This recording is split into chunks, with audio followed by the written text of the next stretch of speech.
On science, space, and technology will now come to order. Good morning, everyone.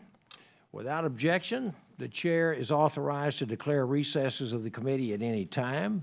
Welcome to today's hearing entitled A Review of the President's Budget Request for the National Aeronautics and Space Administration, year 2027. I recognize myself now for 5 minutes for an opening statement.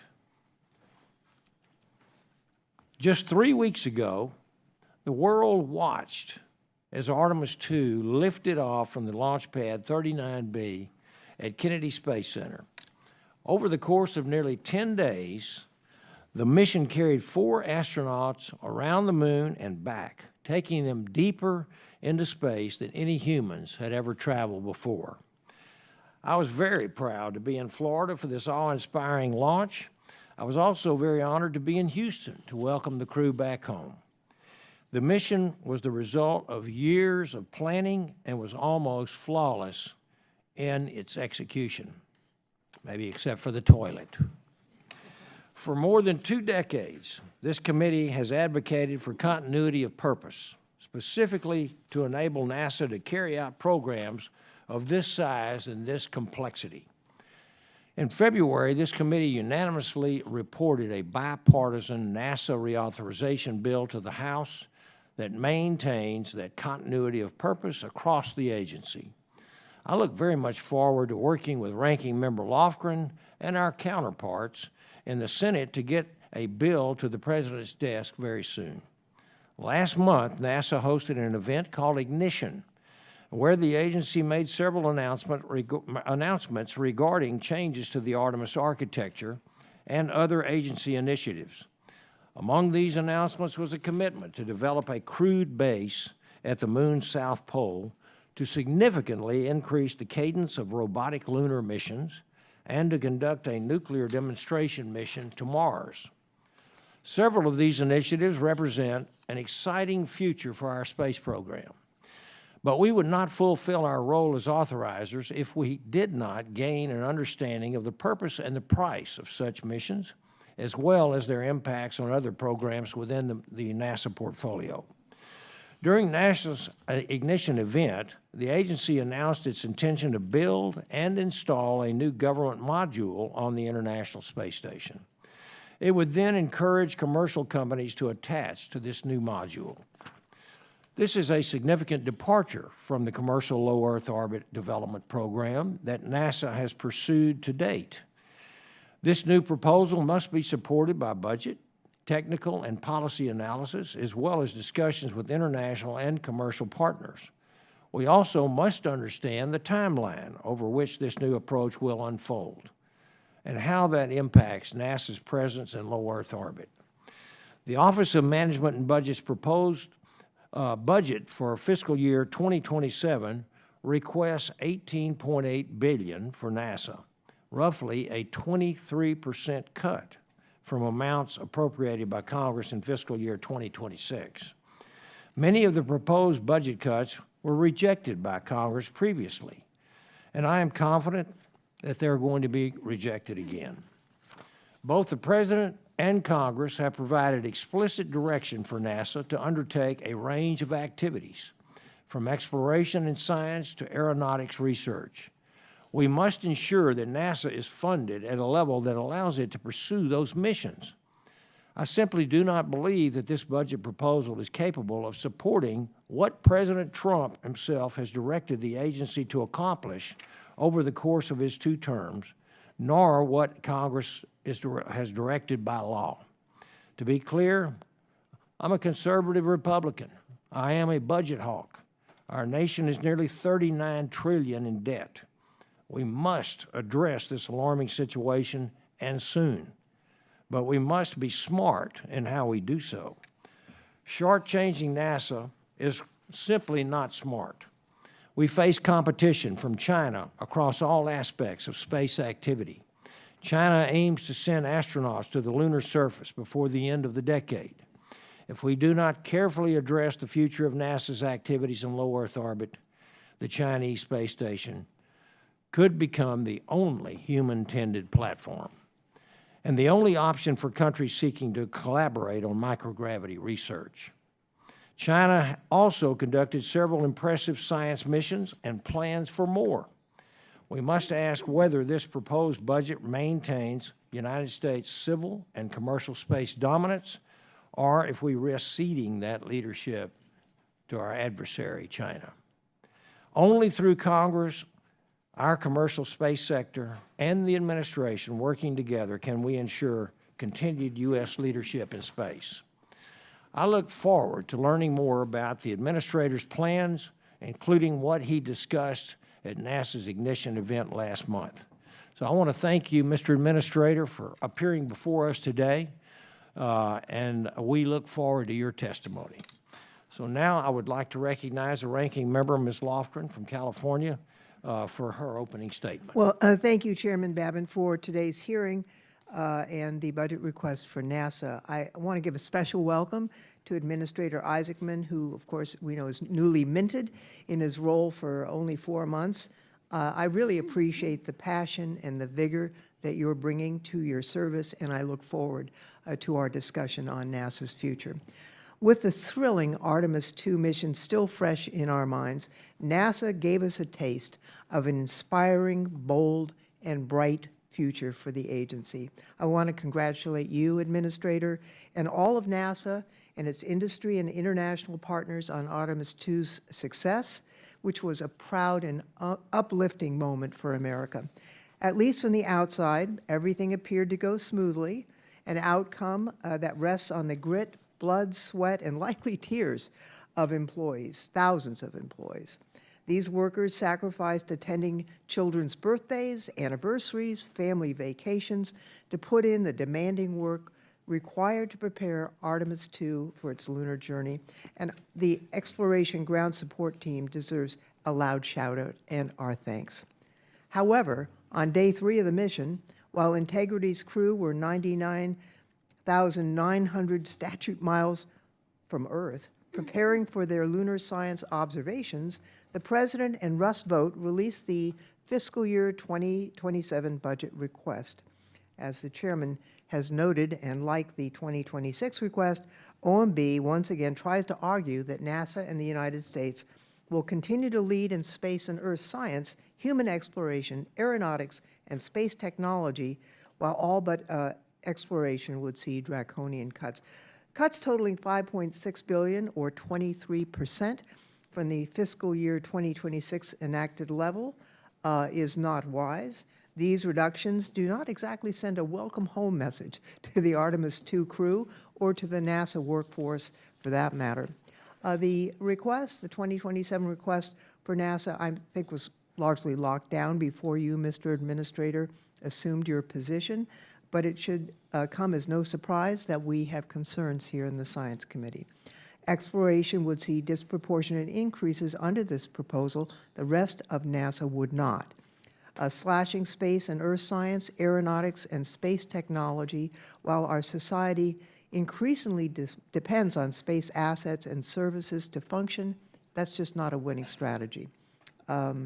After all, the aerospace and aviation industry contributed $74 billion positive manufacturing trade balance in 2024, yet the request would cut aeronautics by 35%. And attempting to zero out the Office of STEM Engagement, which is authorized in law, by the way, when we have this golden opportunity to build on the inspiration of Artemis II to engage students in STEM education and careers, that just doesn't make any sense. I fully expect, as the chairman has mentioned, Congress to reject this request, as we did in fiscal year 2026. Yet, as our Democratic staff reported last week in great detail, NASA did not wait for Congress to act. NASA took premature and misguided actions to implement the fiscal year 2026 request before Congress acted on a full-year appropriation. I hope today's discussion reaffirms the importance of respecting Congress's role in shaping the agency's direction and abiding by the decisions that Congress makes about how appropriated funds are spent. Now, while today's hearing is primarily on the budget proposal, that's not the only question about NASA's future. In late March, just about a month ago, NASA unveiled an extensive array of new initiatives titled Ignition, to include a moon base, changes to the Artemis architecture, a potential new approach for low Earth orbit operations following the end of ISS, a series of new science initiatives, a nuclear-powered spacecraft to Mars. I hope to hear more about these activities because while they sound interesting and they sound ambitious, I'm not aware that we've yet seen the plans or cost or schedule estimates for them. They weren't included in OMB's budget request, so I'm hoping we can be further enlightened. They are an ambitious and exciting proposal. Mr. Chairman, before I yield, I would like to ask unanimous consent to enter into the record our Democratic staff report. Without objection. I would note that all of the activities described in this report occurred before the current administrator was in his position. It was not anything that he did. And I would close with this, Mr. Chairman. As you have said yourself, you are a conservative Republican from Texas. I'm not. But we see this the same way.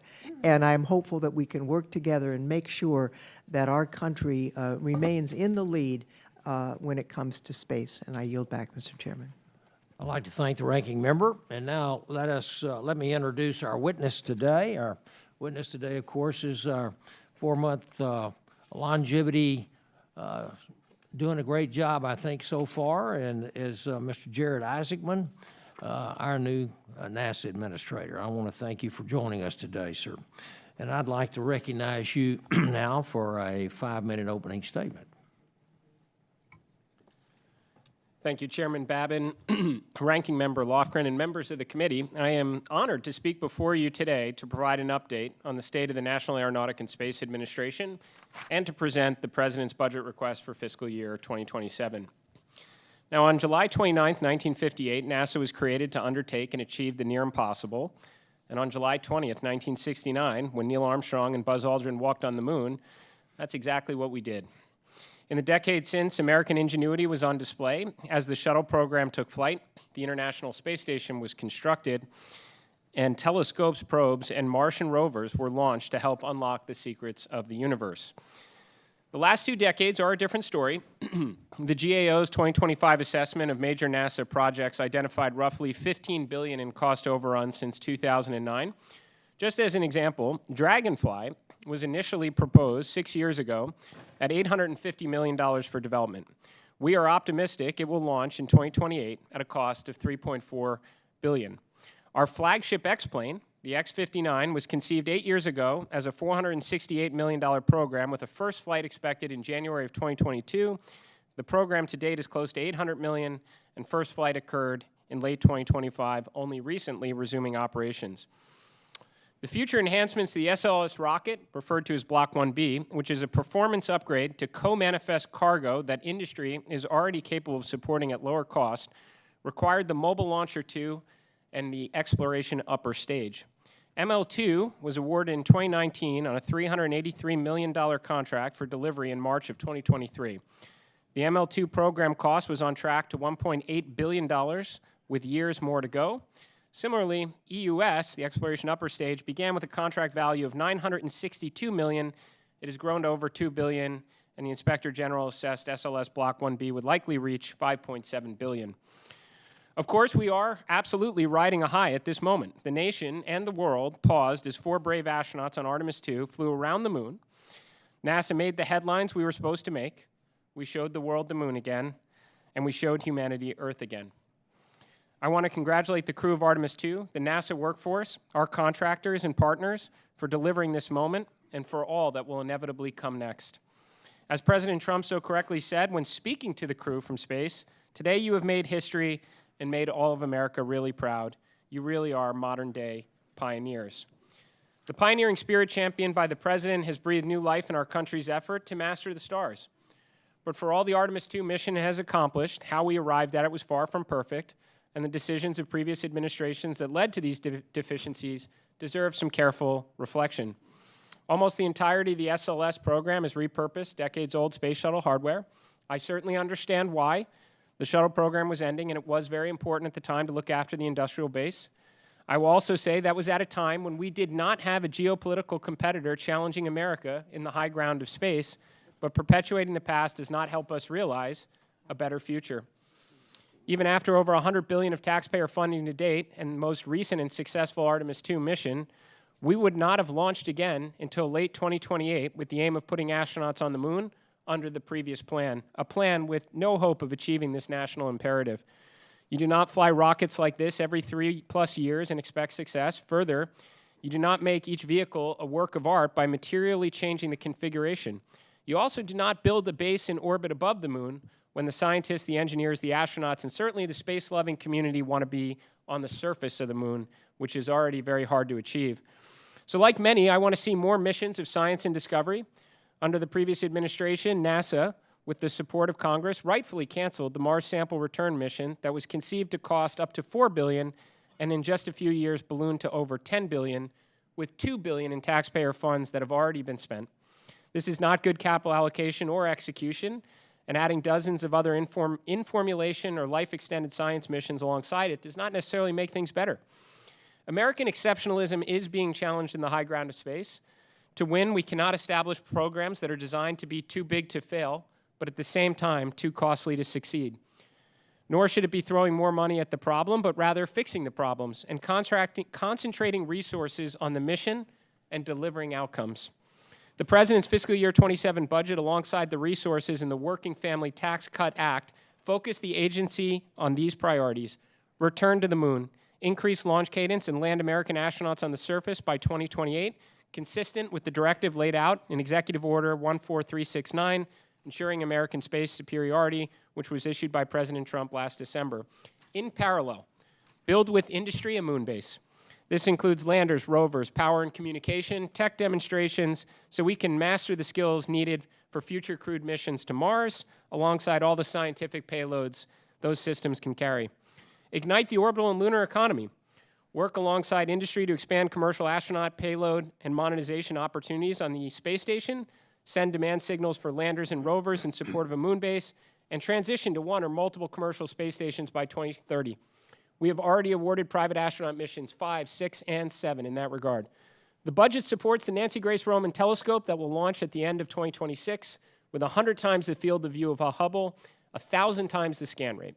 We will launch Dragonfly, the nuclear-powered octocopter, to Saturn's moon of Titan in 2028, along with a nuclear power and propulsion demonstration that includes a scientific payload, bringing billions in taxpayer investments from decades of failed programs into real capability in space, and by 2030 deliver fission surface power to the moon. We do presently inhabit just one planet, and understanding Earth science is paramount. And it's paramount for agriculture, industry, and natural disaster response. We do value this science and intend to work with industry to get after this data more affordably. The President's budget supports investments in aeronautics that will advance civil, commercial, and national security aviation, especially next-generation air transportation systems for safer air traffic control. We're rebuilding core competencies at NASA, moving the work of thousands of contractors to civil servants, freeing up hundreds of millions in resources in support of NASA objectives. And inherent in everything we do at NASA is inspiration. It does not come necessarily from pamphlets or flyers, but from missions like Artemis, landing astronauts on the moon, X-planes, and breathtaking images from space telescopes and rovers, moments that inspire children to dress up as astronauts for Halloween and grow up to contribute to humankind's greatest adventure. I have communicated to the NASA workforce across every center I have visited, in town halls and in letters. If we can concentrate the resources entrusted to us on the needle-moving objectives, why we exist as an agency, while clearing away needless bureaucracy, obstacles, and policies that impede progress, and unleash the brilliant minds at NASA, then returning to the moon and building a lunar base will be pale in comparison to what we can achieve in the years ahead. Thank you, Mr. Chairman. You're welcome. Thank you. I'd like to recognize myself for 5 minutes for questions. Administrator Isaacman, first, very quickly, if you don't mind, when will NASA submit its fiscal year 26 spend plan to the committee? Mr. Chairman, my understanding is NASA did wrap up that process in early April, and it's with review in the administration. I'm hopeful it's presented shortly, sir. Okay, it's impossible to fully assess this budget request without knowing, how much each program, project, and activity are going to be, that we received last year, particularly given the disparity between the President's budget request and the newly proposed ignition activities. Sure. Okay. We just witnessed an amazing Artemis II mission. I can't, it's hard for me to even describe how proud I was of our agency, our country, and these astronauts and the entire team. Yet the administration is once again proposing transitioning away from SLS and Orion, even without alternative operational systems at this present time. The President tasked NASA with returning to the moon by 2028. If HLS and SLS and Orion commercial alternatives continue to be delayed, what are you going to be doing to ensure that you meet the President's direction?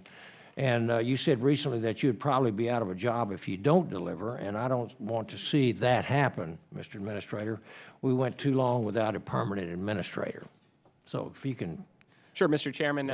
First of all, I agree with you completely. If we're going to go through the trouble of building a moon base, we better be able to send astronauts there with great frequency on it. So we have not canceled or done anything with the SLS program other than to standardize it so we can increase launch cadence.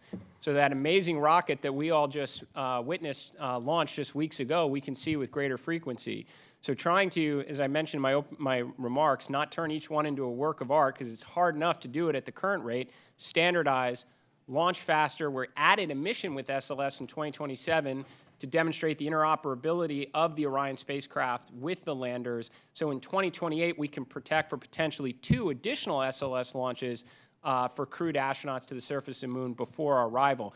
We also put a demand signal out to industry for 2 different pathways so we can assure crewed access to the moon base that we are building. I have no doubt from my interactions with industry, the SLS players are all coming together, and that will likely be one of the pathways, almost assuredly Orion, as it is the only crewed vehicle that we have right now that can bring astronauts back from the moon.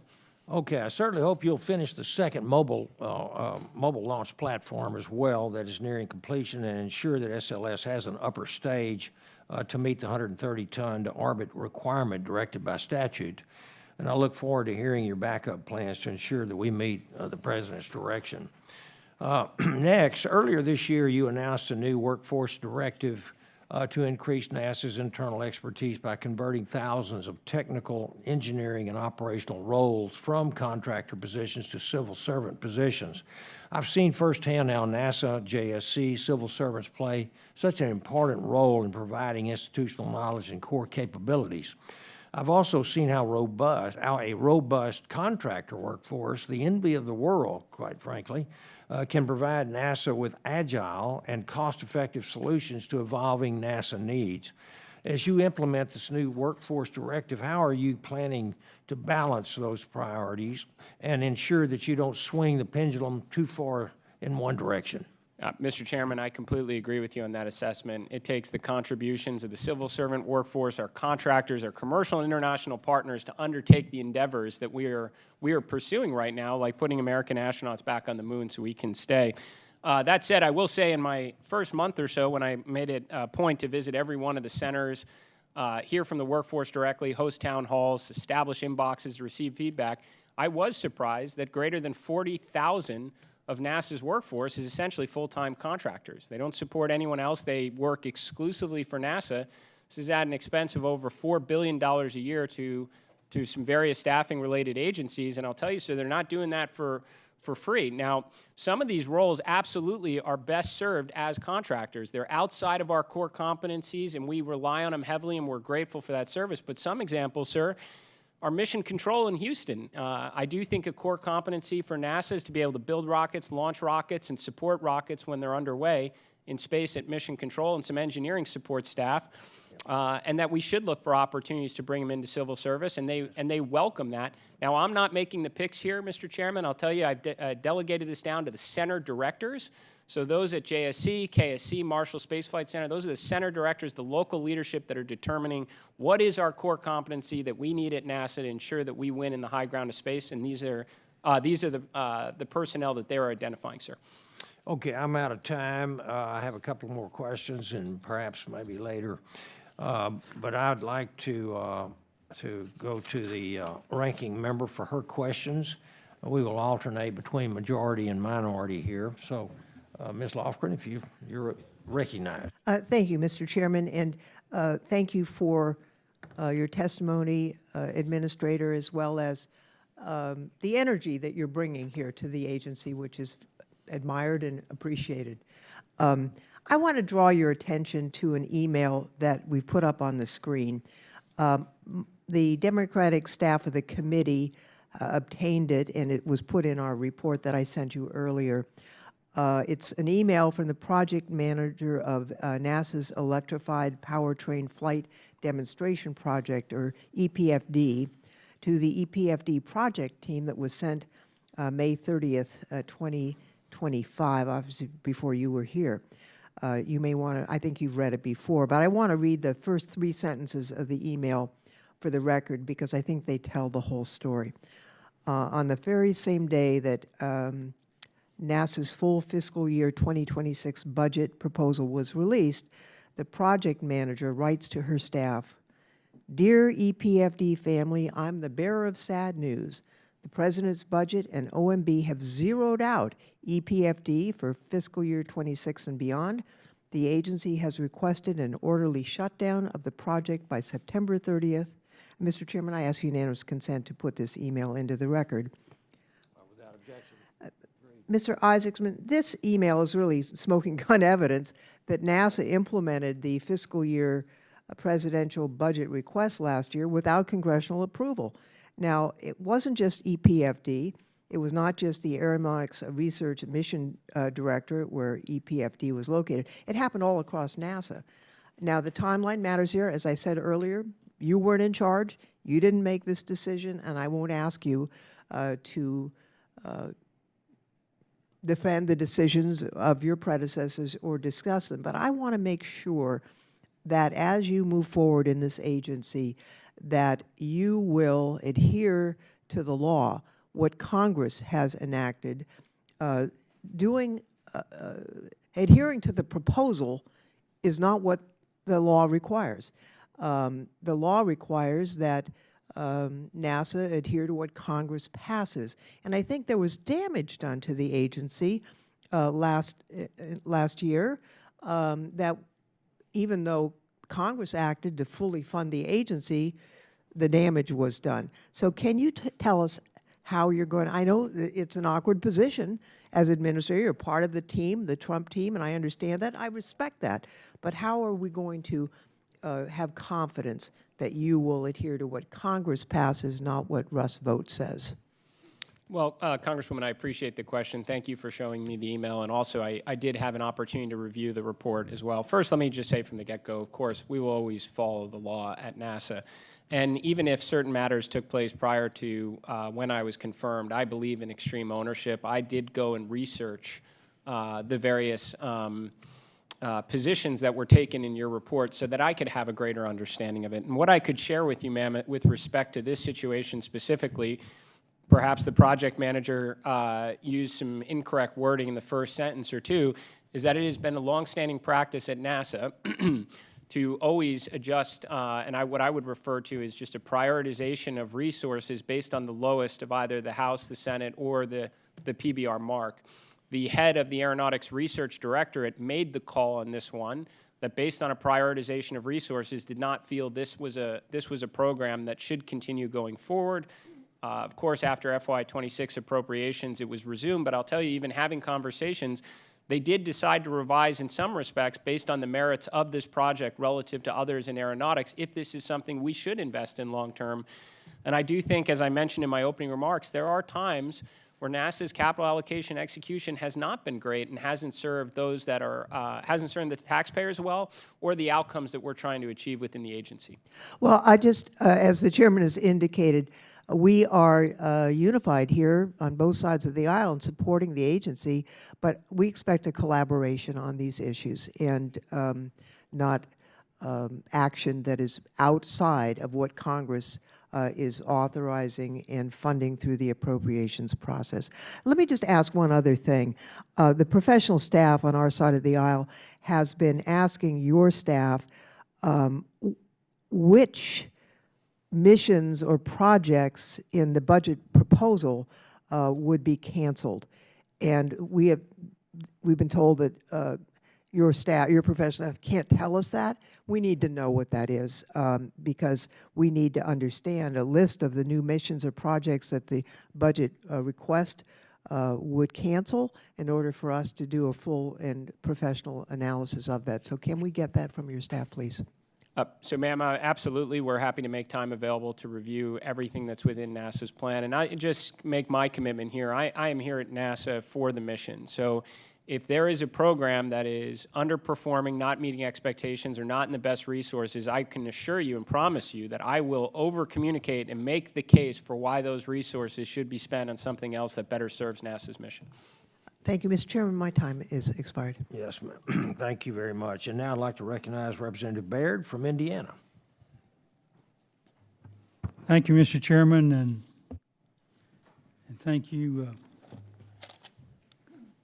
Mr. Administrator, for being here. We appreciate you sharing the technology and the desires and the budget requests that are necessary. You know, I really think that we learn a lot from the missions that we go to Mars or the moon or whatever, because there's side benefits, and we learn about metals and all the kinds of technology that plays into the private sector. So, so we appreciate you being here. Sir. So I guess my first question deals with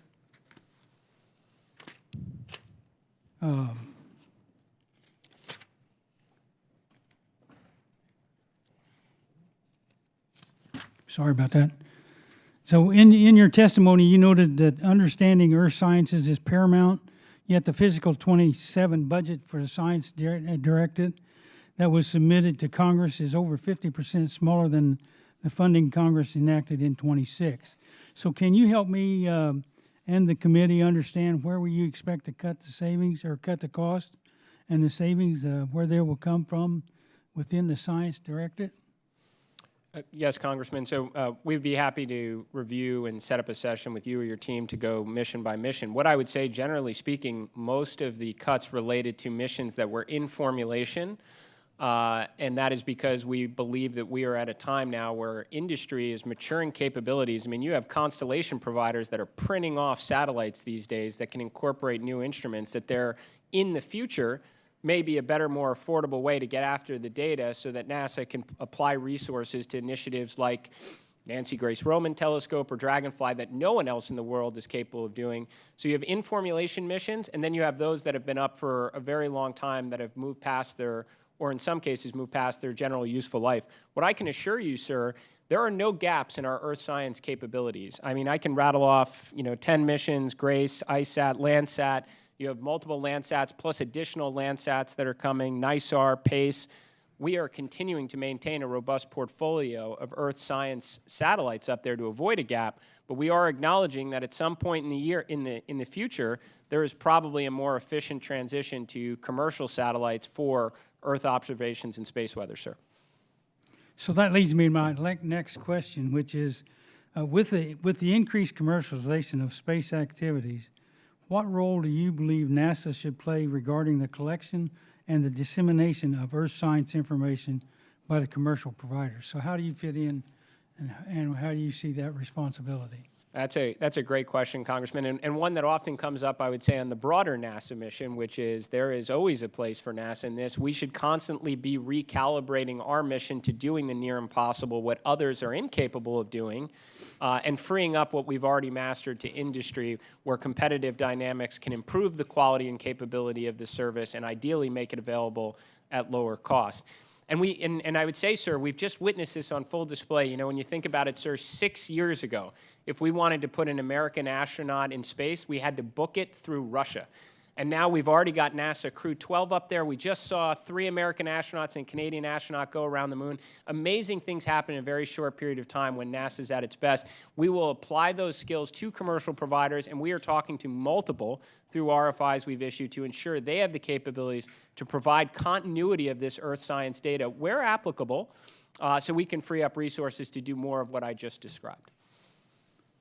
I can certainly appreciate that not having to depend on adversaries for some of the needs that we have. I'm going to change to one more question. I got about 53 seconds, but in your testimony, you mentioned that we'll be moving thousands of contractors to civil servant roles. So how many new civil servant positions do you expect to hire? Well, sir, we have 2 different workforce initiatives underway right now. One is we have approximately 14,500 civil servants. We have 40 to 45,000 full-time contractors. You wouldn't notice the difference of them. They sit side by side with everybody else at all of our centers. And we are paying a premium for workforce flexibility, and we intend to exercise that flexibility at certain centers with certain core competencies to move them over for civil servant. The overall workforce size is unchanged in this. We gain some operational efficiencies, we rebuild core competencies, and we save some money along the way. Separate from that, sir, we have our pipeline. How do we bring in new talent? We have we bring on over 2,000 approximately interns a year. We take the top 1%, and then we're working with OPM on an industry exchange program to grow and elevate our talent so the next generation of engineers, pioneers, scientists grow up within the organization and contribute. Thank you very much, and my time's out, so I'll yield back. Gentleman yields back. Now I'd like to recognize Representative Bonamici from Oregon. Thank you very much, Mr. Chairman, Ranking Member. Thank you so much, Administrator, for being here today. Happy Earth Day, and also congratulations on the successful and incredibly inspiring Artemis II mission. I'm going to follow up on Dr. Babin's question, or Dr. Baird's question, sorry, about the Earth Science Program, because what NASA does in space is amazing, but also significant work on the Earth as well. The Earth Science programs deliver a lot of foundational data that communities, farmers, emergency managers rely on to make decisions about wildfire risk, drought, extreme heat. And the NASA's Landsat program, it's been around since 1972. It's been a lifeline, actually, in my home state of Oregon, as the state combats increasingly frequent and intense wildfire seasons, for example. But the fiscal year 27 budget proposes to fund one final government satellite for Landsat. And then it signals a transition to a commercial model, but provides little detail about how that transition would occur. So I'm going to ask you, Administrator Isaacman, can you guarantee with this proposed phased transition to commercial? I just want to note that gaps in climate or land use data sets or barriers to access could compromise modeling and hinder response efforts. So can you guarantee that a commercialization strategy will prevent any gaps in data and public access, and also what is NASA's contingency plan if private capabilities are delayed or if they fail to meet the standards the public depend on for extreme weather and wildfire response? Great question, Congresswoman. Thank you. I would say guaranteed NASA. It's we often undertake incredibly challenging endeavors. I would say I have extremely high confidence in our ability to deliver on this. And let me explain, ma'am. We currently have several Landsats that are still up there now, and they are doing great work. Landsat 10, which I believe, forgive me, is somewhere in the early 2030s is when we intend to launch that program right now. So you have existing satellites, plus you have the new Landsat 10 program. So we're talking now many, many years into the future when we should be giving consideration to that transition.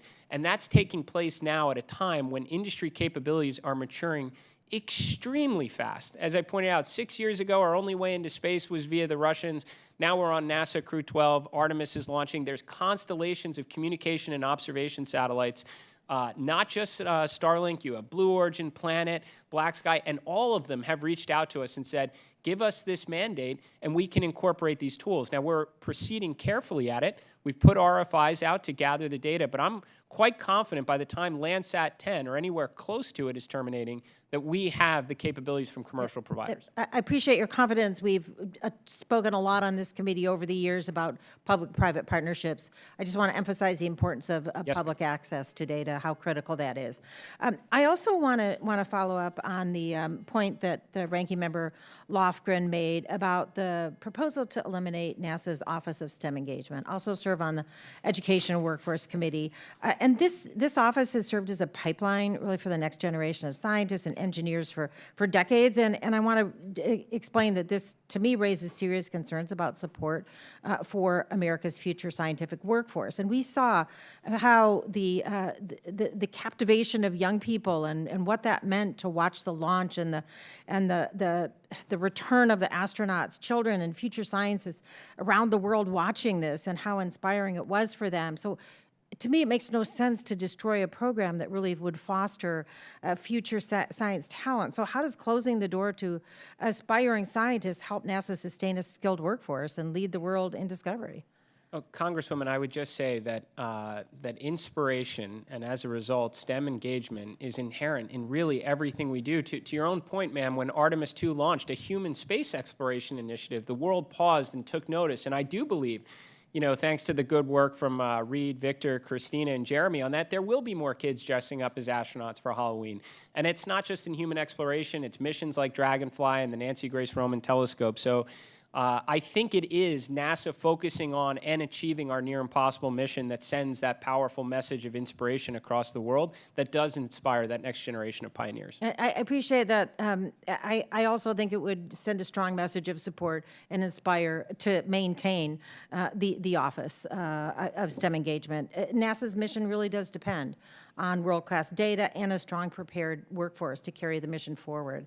And in my opinion, this budget would weaken both of those, and extreme weather as it worsens and NASA's scientific achievements dominate headlines. This is the wrong time to eliminate the programs that have this demonstrated success. So thank you for being here. I yield back. Thank you. Yields back, and now I'd like to recognize the representative from Florida, Mr. Webster. Thank you, Mr. Chairman. Mr. Isaacson, the International Telecommunications Union World Radio Communication Conference is going to be in Shanghai next year. One of the agenda items pertains to the lunar communication frequencies. And can you speak to any plans to promote the adoption of the LunaNet, which is a NASA-led communication and positioning, navigation, and timing service for the lunar region at the conference? Yes, sir, Congressman. What I would tell you is I am certainly tracking the conference in Shanghai. I understand there's going to be a delegation there that's representing United States interests. That said, I fully expect that we will be focused at NASA on actually implementing lunar communications on the surface of the moon while they're there talking about it. And I expect not only to be doing that through existing LunaNet pathways, but working with American industry and our international partners on phase 1 of the moon base construction to test out a variety of surface and actually on-orbit communication methods to prepare for that enduring presence we're going to build on the surface of the moon. Does holding the conference in Shanghai concern you? To impose any kind of risk to the United States or NASA and their leadership team, or interest in establishing lunar communication standards? Well, sir, I would say it would only concern me, Congressman, if we were waiting from the outcome from that conference to make our determination. Instead, we will be focusing on landing landers and rovers on the surface of the moon and already beginning experimentation for what does and doesn't work in that unique environment. So we are pressing ahead, sir. We have our mandate to get our astronauts back to the moon and to build the moon base so we can stay. Well, how will initiatives announced during the NASA ignition event, including moon base, serve as additional tools to further strengthen your position in efforts to promote U.S. norms and standards in space?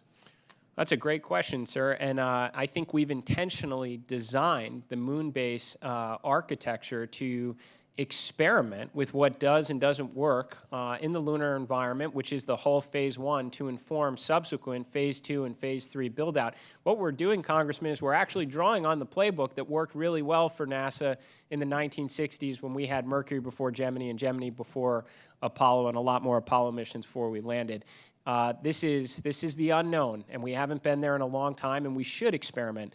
So undertaking that effort to do lots of landings, lots of rovers, not with the expectation that everything's going to work great or to build the glass dome with the crops and Ferris wheel in it, but get things on the surface of the moon and start learning about mobility, power, communication, surface improvement, and use that to inform subsequent endeavors. I think this is the correct pathway to ensure we have a sustainable presence on the moon.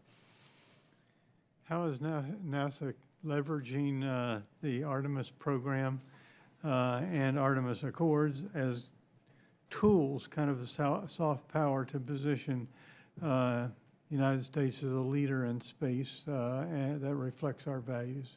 I really appreciate that question, Congressman. So we invited all of the Artemis Accord signatories to the ignition event, which we hosted just a week or so before the Artemis II mission itself launched. More than half of the Artemis Accord signatories were able to attend all of the international space agencies, and we told them with the sheer quantity of landers and rovers that we are going to put on the moon in the years ahead, we could raid the pantry at every NASA center for flight instruments, tech demonstrations, and scientific material, and we would have so much extra mass and volume capacity. So we challenged American industry, American university, and our international partners and said, put your teams to work on instruments and payloads, and we will incorporate them and land them on the moon. So I have no doubt right now you have students in American universities and at our international partners in the Artemis Accords that are working on hardware today that will be on the surface of the moon in the years ahead. They're all very excited to be on the moon, sir.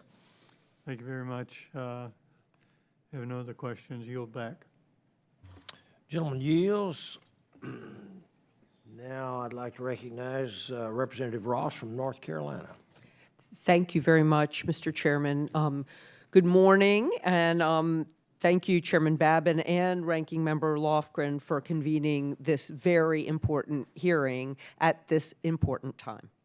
And I also thank you, Administrator Isaacman, for appearing before the committee to talk about the President's budget request for NASA. As we've talked about earlier this month, we all watched history being made as astronaut Christina Koch became the first woman to fly around the moon. The Artemis II mission has ushered NASA and the American people into an exciting new era, leading the globe in discovery on the moon and deeper in space. It undoubtedly inspired countless future astronauts and scientists to picture themselves exploring the possibility of space. I'm proud to represent North Carolina's 2nd Congressional District, home to world-renowned institutions of higher education like North Carolina State University that are shaping the next generation of scientists, engineers, and astronauts like Christina. Christina, in fact, is a proud alum of NC State and began her NASA journey in 2001 as an undergraduate student. With the support of an NC space grant, in undergraduate research and an undergraduate research scholarship. She was able to intern at the NASA Academy at the Goddard Space Flight Center and take an important step toward her future as a record-breaking astronaut. Based on the President's budget request for fiscal year 2027, however, as we've heard from my colleague from Oregon, the Office of STEM Engagement, the same office that supports space grants like the one Christina received, would receive no funding, cutting off young scientists from life-changing opportunities that these programs provide. Ending these grants at a time when this nation just witnessed the wonders of space will thwart the education and dreams of the next generation of scientists who could propel us to new heights and horizons. Administrator Isaacman, NASA's Office of STEM Engagement, particularly the National Space Grant College and Fellowship Project, or Space Grant, has enabled the education and careers of countless scientists, engineers, and astronauts. And you've stated that a dedicated STEM engagement program is unnecessary because if we can execute our mission and get the inspiration, the STEM education will take care of itself. I beg to differ. I would argue that we have seen these programs bridge the gap between inspiration and opportunity, particularly in North Carolina and with one of our Artemis astronauts. What do you say to young students who are thrilled about Artemis II and ask about participating in a space grant internship program like Christina Cook did, or to the next human exploration rover student who would want to pursue this kind of activity? They will be zeroed out. Their future will be zeroed out. I appreciate the question, Congresswoman, and certainly very proud of Christina and her accomplishments on the Artemis II mission, which was outright historic, and great appreciation for the schools in North Carolina. In fact, I myself spent time at Duke for flight physiology before going to space. I would just say, ma'am, that the OSTEM budget does not encompass all of the grants or internships. In fact, through other divisions within NASA, our pathway internship programs, for example, we issue hundreds of internships every year independent of independent of the OSTEM office, and we also put out hundreds of millions of dollars in grants outside of OSTEM as well. So I agree with you that we do need to bridge the gap at times from just the pure inspiration the missions provide to get students hands-on at times. The grant program does that, and certainly our internship program do it. It's just not exclusive to OSTEM. Well, I would say that we are at a point where STEM education is more important than it's ever been. And we are in a global race to have the best and the brightest in this country have more opportunities. So I urge you to reconsider this. And I yield back. Thank you. Yields back. I'd like to recognize Representative Salinas. Oh, I'm sorry, I'm going to the wrong end of the room. Representative Begich from Alaska. Thank you. Thank you, Mr. Chair. Mr. Isaacman, as we examine NASA's budget request, our national launch infrastructure is facing significant bottlenecks. Demand from commercial providers, national security payloads, and NASA's own science and exploration missions have outpaced capacity at our traditional sites on the east and west coasts. Given that reality, I want to highlight the proven capabilities of the Pacific Spaceport Complex in Alaska. Located in the high north, PSCA is positioned to deliver efficient launches into polar and sun-synchronous orbits. Additionally, it has minimal population overflight and has year-round operational potential. It already supports both liquid and solid-fueled vehicles and has demonstrated the ability to accommodate small to medium-class launches. In your view, how does NASA assess the strategic value of expanding operations at Alaska's underutilized high-latitude spaceport to relieve congestion at Cape Canaveral and Vandenberg? Well, Congressman, I completely agree with you that I mean, we need to make the absolute most of every one of our launch complexes that are out there, including yours in Alaska right now. And to be quite honest, I think if we look at the trajectory of the commercial space industry and what's going to be necessary for the future orbital economy, science discovery, commercial applications, and national security, we may even need additional launch complexes in the future. I know we are certainly doing our part at NASA when we engage with industry that are looking for launch complexes to point them in directions where we know there's capacity.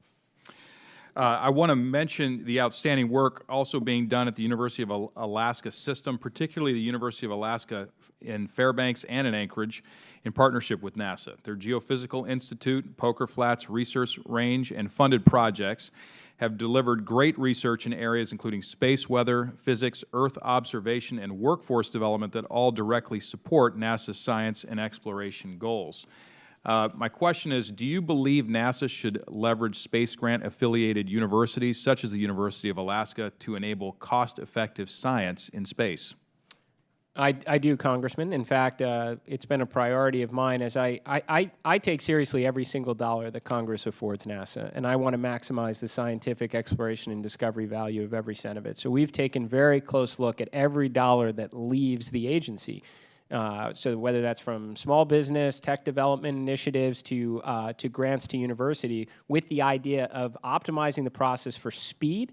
I don't like things taking any longer than they need to, and making sure those dollars go in line with agencies' most pressing objectives. An example up in Alaska for sure would be some of our suborbital research that goes to Aurora. We've seen some absolutely spectacular pictures, I think, over the last couple years as the sun's been angry with us.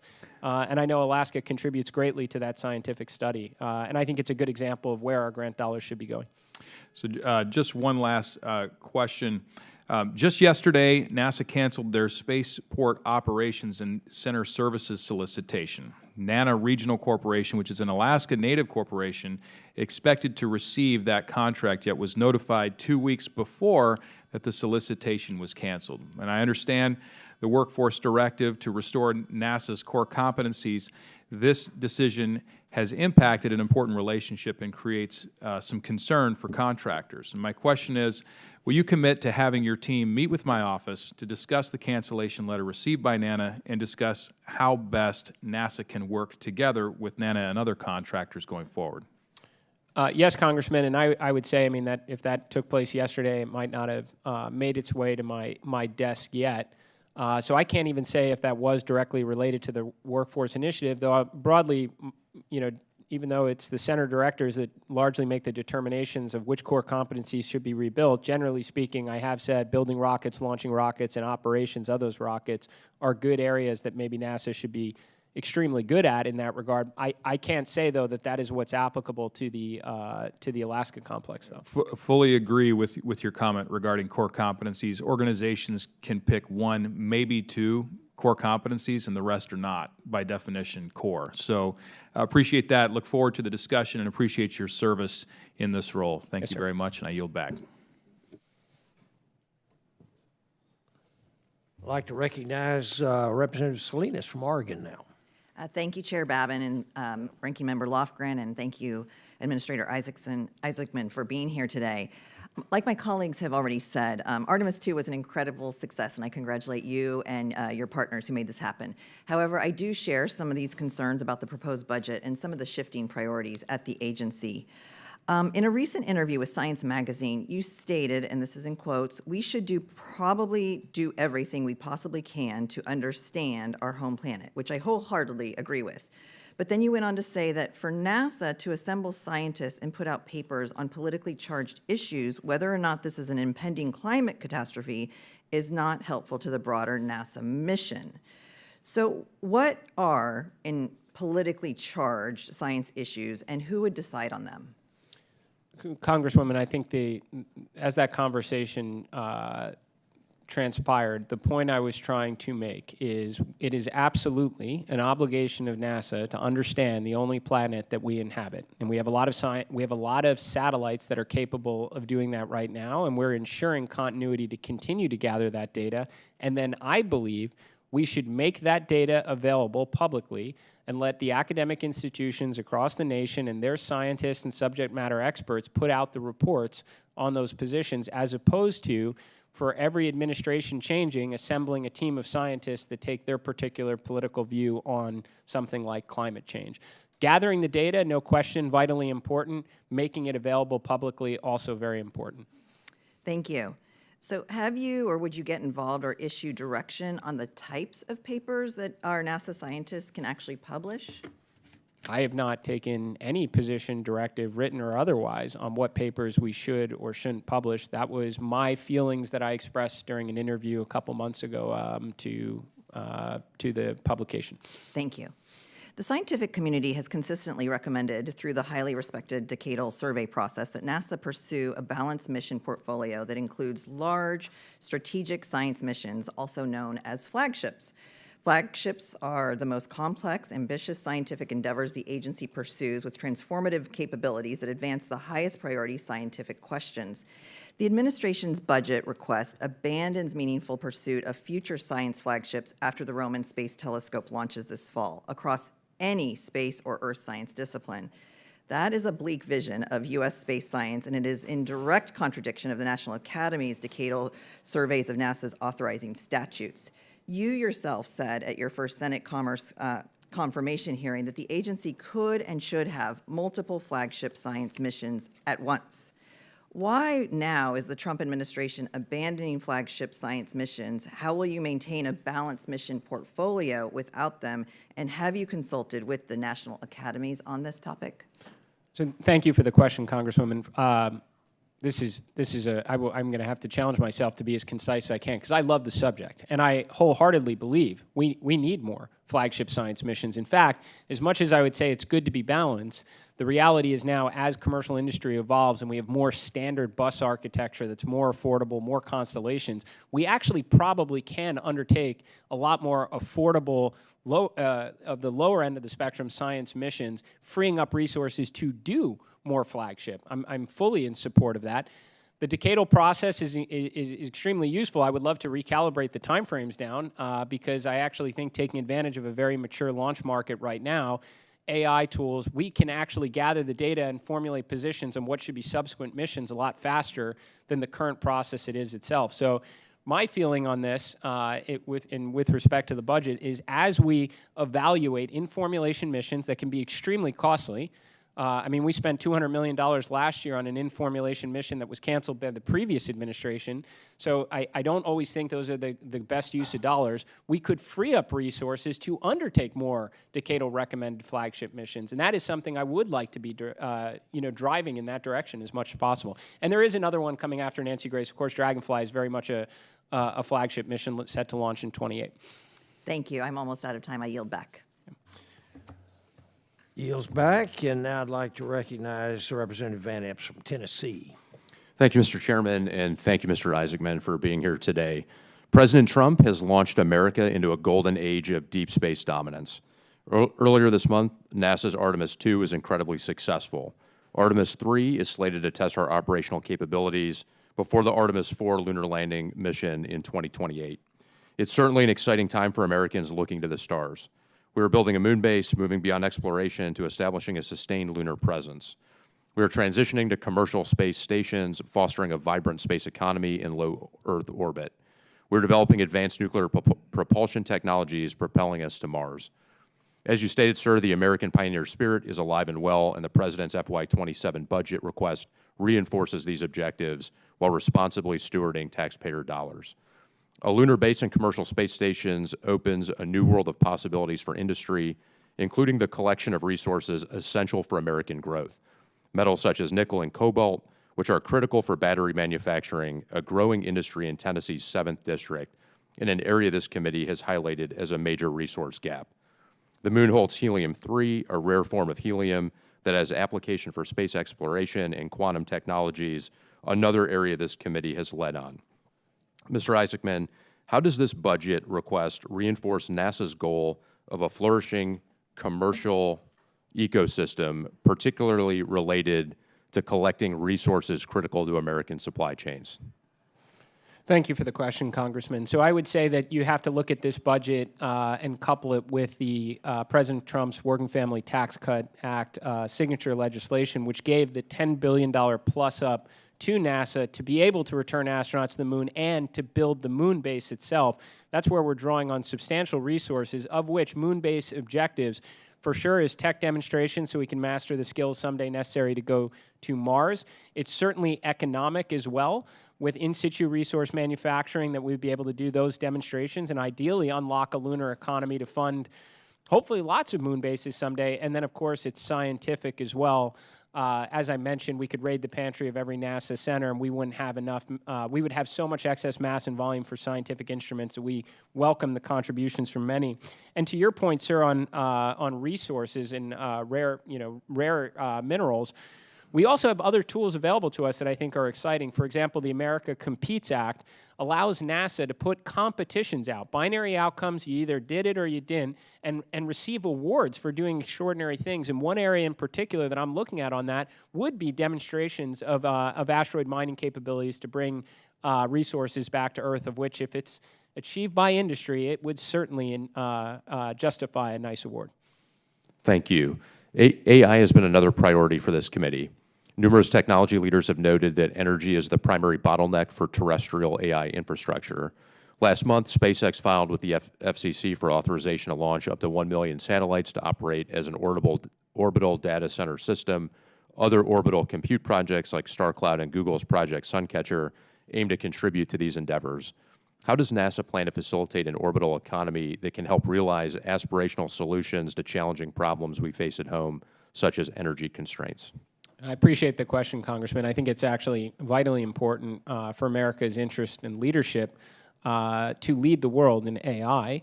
And now I naturally understand why a lot of the big tech companies that realize the terrestrial bottlenecks to building out data centers have looked to space as an application where you can take advantage of our fusion reactor that's up there. And I fully support it. I have to say that I've pounded the table for a long time on how imperative it is for us to unlock a true orbital economy to fund the future we all want to see in space someday, because I don't think we'll have dozens of commercial space stations, space hotels, and outposts if it's perpetually funded by taxpayers. So in that respect, I wish industry the best in that pursuit, and we will do everything we can at NASA to help. Subject matter expertise on materials. We have test facilities across the nation, so when their satellites get up there, they stay intact and do not come apart in ways that could damage other satellites or potentially deny access to low Earth orbit. We have test facilities, subject matter expertise, and we will do all we can, not to mention tracking capabilities, to enable industry in this important pursuit. Thank you, sir. Thank you for your leadership. Thank you, sir. Mr. Chairman, I yield back. Yes, sir. Thank you very much. I'd like to recognize Ms. Gillen from New York. Thank you, Chairman. Thank you, Ranking Member, for holding this important hearing, and thank you, Administrator, for coming and visiting with us today.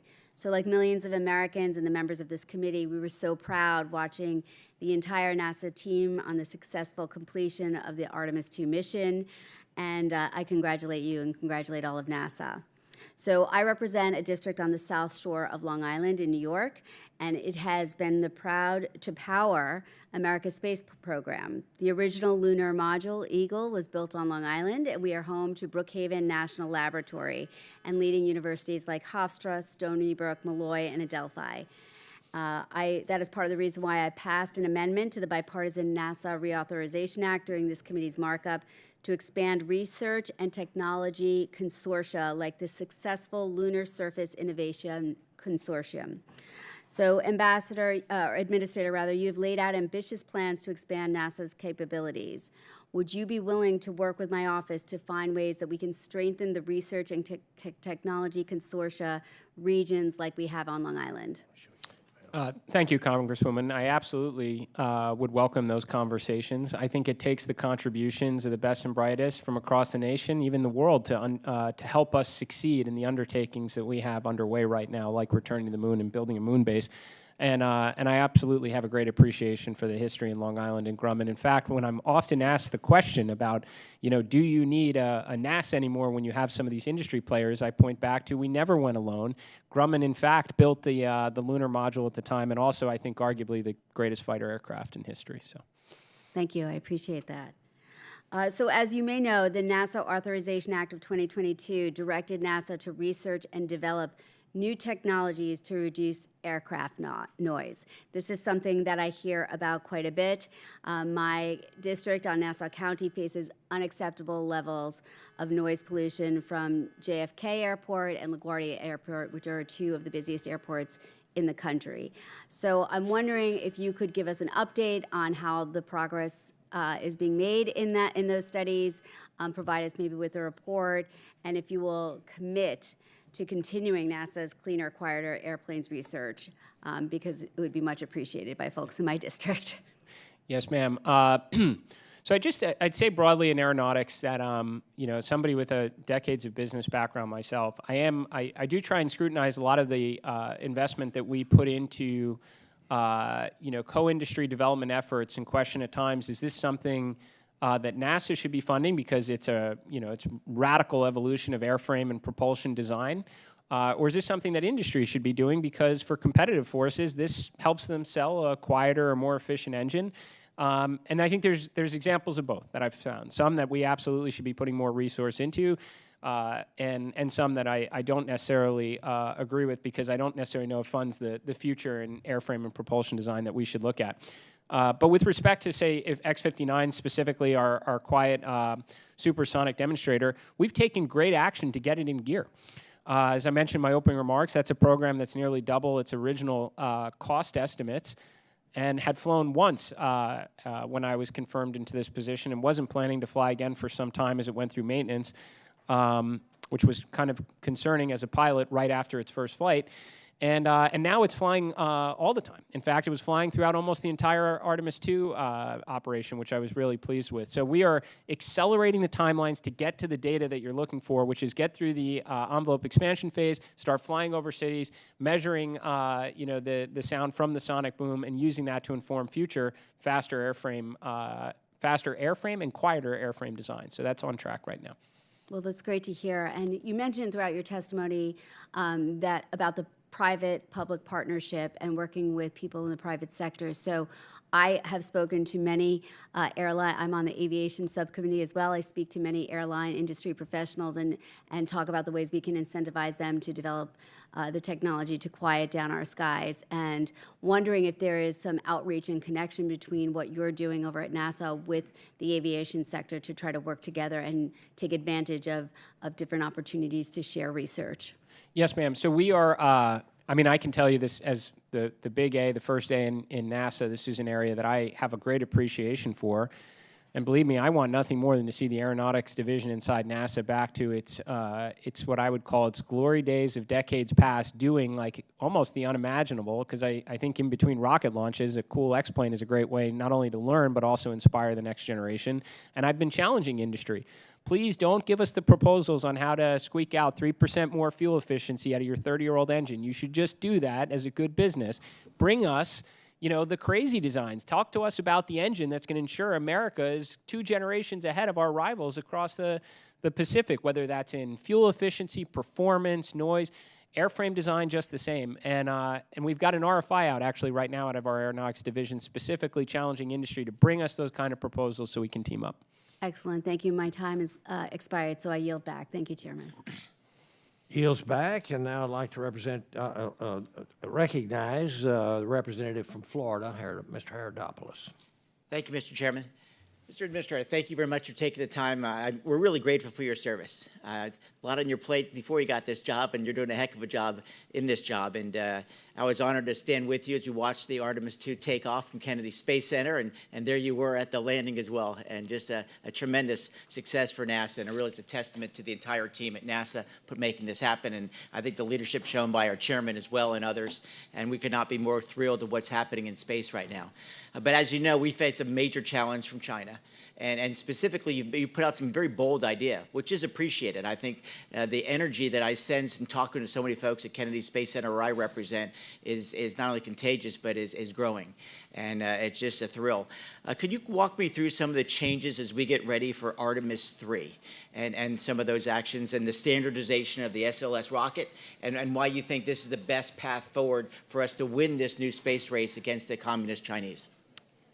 Oh, I absolutely appreciate the question, Congressman, and I do want to talk about that competition for a second.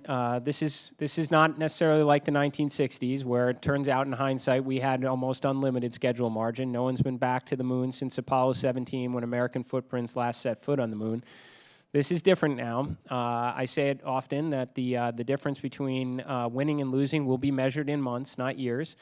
And that should create a sense of urgency. And that should cause us to rethink some of our historic approaches to get extremely focused. You know, prior to having a geopolitical rival, I don't blame us for spreading thin at times and trying to, work with everybody and try and, bring goodwill around the world under our mission. But when you do have a competition, you do not want to lose.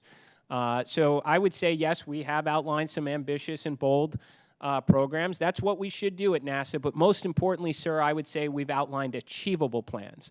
So Artemis 1 flew uncrewed November 2022, didn't fly again until April 1st of 2026. That is not a good cadence for that rocket. That is a very complicated rocket, 5 prime contractors. I don't know how many subcontractors in it on decades-old designed hardware that people aren't as familiar with. You need muscle memory to do that. So our proposal coming out of it is, let's get back in the business of launching moon rockets with frequency. Let's standardize. Why would we launch this 2 times and then do a dramatic departure to the upper stage of a completely unproven piece of hardware that's, I think, $4 billion or so over budget? Why don't we work with the OEM that was making it, that acknowledged there was some shortcomings here, and pick something from one of their JVs that's in production, that's got decades of flight heritage, put that on top of the rocket, standardize the launcher, launch again in 27. So we're borrowing from the playbook that worked for us in the 1960s, not jumping right from Artemis 2 around the moon, waiting 3.5 years to land on it. Launch again, rebuild muscle memory in 2027, test the interoperability of the Orion spacecraft and the landers in low Earth orbit, where if something goes wrong, you're not all the way out there 250,000 miles away. You're just a couple hours from being in the water. Learn from that, and then get incredibly good. Rebuild core competencies so we can turn that launch pad not in years but months, so you have 2 at-bats in 2028 to make sure we get to the landing before our rival does. And in parallel, sir, we want to be on the moon, not above the moon, looking down on the Chinese. Gateway was an interesting concept in 2017 when we weren't faced with a Chinese rival that could potentially beat us back to the moon. Now we want infrastructure on the surface. We want American standards on the moon for power, for communication, for mobility and logistics, for crewed rovers, uncrewed rovers, surface improvements, and habitation. And I think working to get that infrastructure on the moon in parallel, so when our astronauts land in 2028, they can get in their rover and drive around their moon base is the ultimate priority. And just for my quick question as well, it's not as sexy as going to the moon, but infrastructure is very important. It's the wherewithal so we can do this not only from Kennedy Space Center but other places as well. Are you open to the idea, as our previous questioner from the other side talked about, these public-private partnerships are so important, and we know we have so many infrastructure needs. If you just visit, of course, those locations, are you open to the idea of the private sector making those investments with NASA if that serves our purpose as well? Absolutely, Congressman. I think that people often ask, what's different from the 1960s moon race versus the present, and there's certainly a lot of differences, but one of which is that the taxpayers don't have to foot the entire bill. I mean, you're talking almost 4.5% of the discretionary budget during the Apollo era. Now we're at a lot less, but you have some of the wealthiest individuals and companies in the world contributing their resources to a capability essential for American leadership in space and, frankly, for all of humankind. And if they want to come and invest in launch infrastructure that can help enable a capability critical for national security, I welcome it, because honestly, sir, if this trajectory continues, we're going to need to make use of, every inch of the land at Kennedy Space Center, Vandenberg, up in Alaska, Wallops, and who knows, in the years ahead, we might even need an entirely new set of launch complexes out there. Well, thank you. With that, Mr. Chairman, I yield back, and thanks for your pragmatic leadership. Thank you, sir. The gentleman yields. They have called votes, and there are 2 votes from what I understand. So we're going to stand in recess, subject to the call of the chair. Mr. Administrator, I hope you can stick around until those 2 votes are done. I'll be here, Mr. Chairman. Thank you. Great. Adjourn. Recess, rather.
into order here, and I apologize for the delay, but we will get back into the questioning, and I'd like to recognize the representative from Rhode Island, Mr. Amo.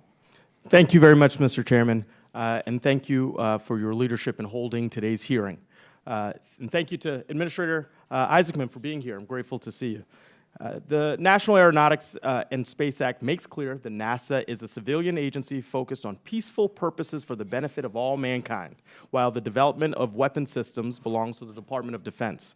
But your budget includes dual use and national security activities. Quick yes or no, will you commit to keeping NASA a civil, non-military agency focused on peaceful purposes? Yes. Thank you. Congress has long supported NASA's pursuit of of science, exploration, aeronautics, technology, development, and education. But your budget appears to tilt science toward human exploration. Mr. Administrator, how will you ensure that NASA remains a multi-mission agency with strong, independent, and balanced investments across all mission areas? Thank you, Congressman. I'm certainly a huge fan of science and exploration, and I do think we have a very balanced portfolio planned at NASA. Nancy Grace Roman, again, a great exploration asset, flagship mission will launch towards the end of this year, a nuclear-powered octocopter to explore Saturn's moon of Titan. These are missions that no one else in the world is capable of undertaking. I'd also say NASA's proposed budget is still greater than every other space agency's science budget in the world combined as well. I don't think we're talking about doing less. What we're trying to do is concentrate resources on the needle-moving scientific objectives that no other agency is capable of doing it, and doing it with greater frequency. Well, and I believe we need to ensure that this budget, matches that aspiration, and so that's why this is such an important forum to make sure that we're aligned there. And you highlighted earlier that 16 days ago, 4 astronauts made history. They traveled deeper into space than any humans before them, and I like stating that fact because it's so big and bold. The Artemis II mission captured the imagination of the American people and reminded the world what American ingenuity can achieve. And importantly, you know very well that moments like that don't happen by accident. Every astronaut, every NASA engineer, scientist, and technician was once a young person inspired by space and supported along the way. And so for many, that support came from NASA's Office of STEM Engagement, which invested time and money in training the next generation. It's a pipeline, and it's a pipeline that matters.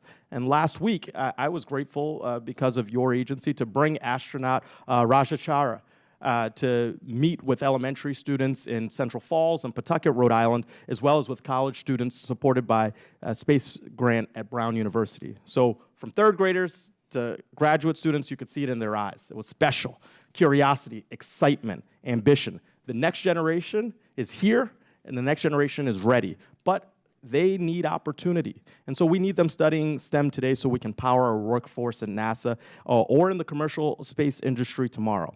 That's why I have some alarm about this budget process and eliminating funding for NASA's Office of STEM Engagement. At a moment where we're asking NASA to do more, to lead in space and to compete globally, we have a proposal to cut off a pipeline that makes it possible. And so this isn't the first time that President Trump has tried to cut off NASA's nose to spite its face. He's tried to run this bad play every year that he has been in office. And every time, I'm grateful that Congress has rejected it. So you know the saying, right? Insanity is doing the same thing over and over again and expecting different results. So my question for you is, how can we ensure that the Rhode Island students who I opened the door and world of space amazement to just last week will have the opportunity to pursue careers in space if NASA defunds the Office of STEM Engagement?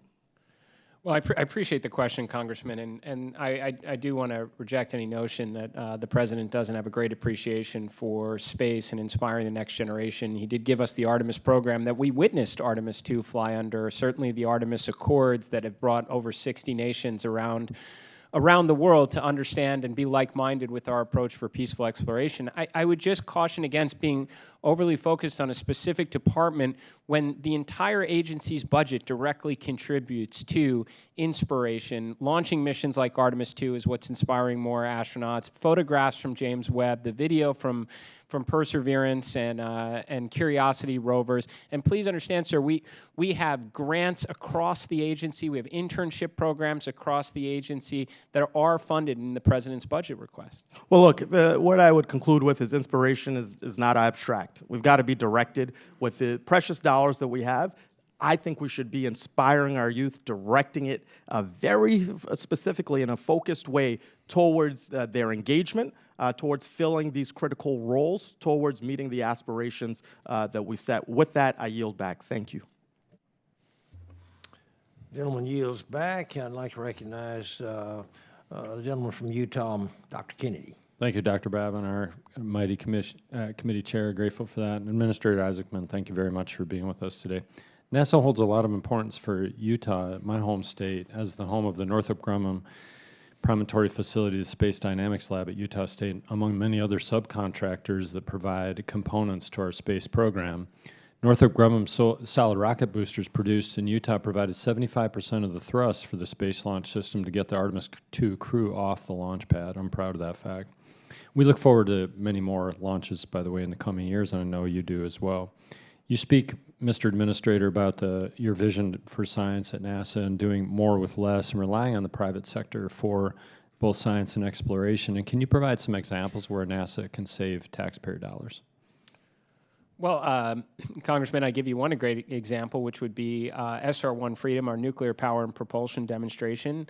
That is, and I'll note that you won't actually see direct reference to it in the FY27 PBR, and the reason why is we have had, as an agency, decades of failed nuclear power and propulsion initiatives. In fact, over $20 billion of taxpayer funds have been invested in it, and for a capability that is critically important. I mean, we are going to need fission surface power on the moon, to power in situ resource manufacturing demonstrations. We're going to need this capability on Mars someday so we can send American astronauts to Mars, bring them home safely, and certainly for great scientific missions in the outer solar system. So what are we doing? We're going back to raiding the pantries. We're getting some of that hardware that's been out, that's been invested in for decades, that's gone nowhere, has never left the lab. We're coupling it with the power propulsion element from another program that we have, and we are working with industry where applicable on things like power conversion capabilities to bring together, honestly, the 70% solution, just like the Nautilus was, which I'll point out was originally designed to be a diesel submarine, so America could finally get underway on nuclear power under the sea, and in the very near future, being very efficient with taxpayer resources, America will get underway on nuclear power in space. Love it because, so partnering with these industry partners and making sure that we advance these efforts to have space leadership in the realm of nuclear power on the moon as well as other places, are there other ways that you see that we can partner with our industry as well as with the government facilities to make sure that that happens? Yes, sir. Well, I would say taking advantage of industry printing off satellites right now for constellations for observation and communication is a great example of it, sir. I mean, at the time, decades past, understanding our planet, the sole planet we inhabit presently, it was very expensive. These were bespoke, multi-billion-dollar satellite efforts that were launched at more than $500 million potentially per launch. Now, you've got the healthiest launch market in the history of America's space program. I could rattle off at least a half dozen launch providers, many working on reusability to bring costs down even further, and printing off, again, satellites to be used for observation and communication. And they have come to NASA and said, please, let us incorporate some instruments for some of the Earth science missions so that we can have continuity after Landsat 10 of that data, freeing up resources so we can do more missions they are not capable of doing, like Dragonfly, like missions like Roman. Thank you. Utah suppliers are providing the solid rocket boosters for the Space Launch System, as we've talked about, and you've committed to using SLS through Artemis 5. But beyond that, what are your plans in NASA for maintaining Americans' capability to launch astronauts to the moon and beyond? Yes, sir. And I've said many times, America will never give up the moon again. If we're going to build a base, we're going to do so that we can send astronauts to the surface of the moon with frequency. So we have absolutely committed to using SLS through Artemis 5 as contemplated in the Working Family Tax Cut Act. But then NASA has put a demand signal out to industry and said we need two different pathways to ensure access to the moon, to ensure we never give it up again, for astronaut missions to the moon base on a cadence of every 6 months. And I have no doubt, and I've had conversations and seen the proposals and acceleration proposals as well from industry, that you're going to see the various suppliers in SLS come together. And frankly, I think at substantially lower costs as NASA looks at ways that they can be more efficient with industry and remove some of the friction and bureaucracy that have probably resulted in inflated costs over the years. Last question. NASA's ignition plan and the President's fiscal year 27 budget both identify commercial radioisotope power, specifically heater units in NASA's Harmonia project, and essential for surviving the lunar night and enabling missions on the moon and beyond, with demonstrations beginning as early as 28. So how will NASA collaborate with the private industry to scale up deployment of this technology to power American missions on the moon and Mars? Yes, sir. I love this question. So right now, the RTGs that we use for power on missions like Curiosity, Perseverance, even Dragonfly mission, we get from the DOE at extraordinary expense and probably a distraction in some ways to national security mission. I welcome commercial industry being able to provide RUs and RTGs so our equipment can survive the lunar night. And in fact, we are incorporating bonus payments into the moon-based construct. This is already going out in the CLIPS program to encourage landers and rovers to partner with industry to buy what I assume is going to be probably americium-based RUs and RTGs, so we have a power source to survive the lunar night. Thank you for those answers, and thank you, Mr. Chair. I yield back. Gentleman yields. I'd like to recognize Representative Whiteside from California. 5 minutes. Thank you, Mr. Chairman. Administrator Isaacman, in your career, you have launched a space twice, performed the first private spacewalk, piloted high-performance jet aircraft, and built industry-leading companies. Now it is my pleasure to greet you for your biggest challenge yet, your first congressional budget hearing. Yes, sir. I was there for the launch of Artemis II, and I want to begin by congratulating the entire NASA family on this awe-inspiring mission. Much like in 1968 with Apollo 8, the country really needed this. But we have a short time to cover some key points, so let's get into it. First, let me say that I think you're doing a good job. You've brought new energy to the NASA workforce. You're rebuilding both morale and critical skills after a very difficult year. You're rightfully focused on outcomes and getting good value for government dollars. You support science, both in space and for our home planet. And while I may not agree with everything you propose, I believe you're an honest leader of good character. Thank you for stepping up to government service. Thanks, sir. To state the obvious, I believe OMB's budget request for NASA is dead on arrival. I have spoken to members on both sides of the aisle, and many are surprised and even offended that after Congress rejected the draconian cuts to NASA proposed for FY26, the administration would ignore clear bipartisan congressional intent and propose similar cuts again. Let me send a message to OMB Director Russ Vought. Congress will reject your misguided war on American science. My first question echoes others on this committee. Can we get your commitment today that NASA will respect appropriations law and not repeat last year's de facto implementation of proposed cuts before Congress has carried out its constitutionally mandated budget process? Congressman, you have my commitment. We will always follow the law. But to be very honest, I do also promise to very much over-communicate with this committee and Congress when I do believe we are putting resources not in an appropriate place for good scientific or discovery return. We certainly welcome that exchange. As an accomplished pilot yourself, you know that American leadership in aviation isn't a birthright. It's earned through constant innovation and test. Many people forget that the first A in NASA stands for Aeronautics, which, though I know you do not. I'm proud to represent many of the amazing men and women who work at Armstrong Flight Research Center. Do you believe in the importance of the aeronautics theme in NASA's congressional mission, and will you lead an ambitious vision for the aero portfolio to keep us ahead of our international competitors? You can count on it, sir.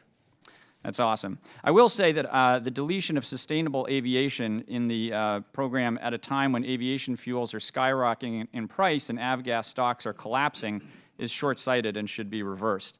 I'm also proud to represent many folks who work at JPL, which borders my district to the south. JPL is a national treasure, and the cuts and layoffs it has suffered over the past 2 years have weakened our leadership in space exploration and needlessly lost hundreds of world-class engineers to the private sector, most of whom will probably never return to government service. I think that's a big loss to our nation.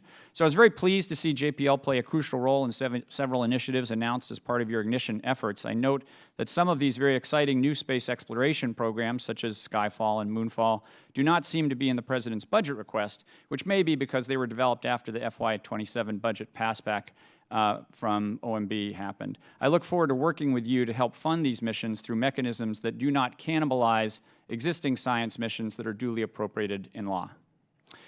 One area where I think we do not yet agree is on the issue of commercial space stations. I believe that the new option for CLD as proposed at the ignition event has two central risks.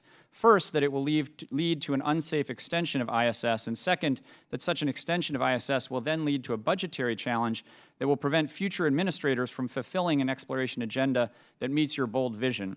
Let me elaborate briefly. Realistically, I do not think that there is a way to get a new government module launched until at least earliest 2029 and more likely 2030 or later.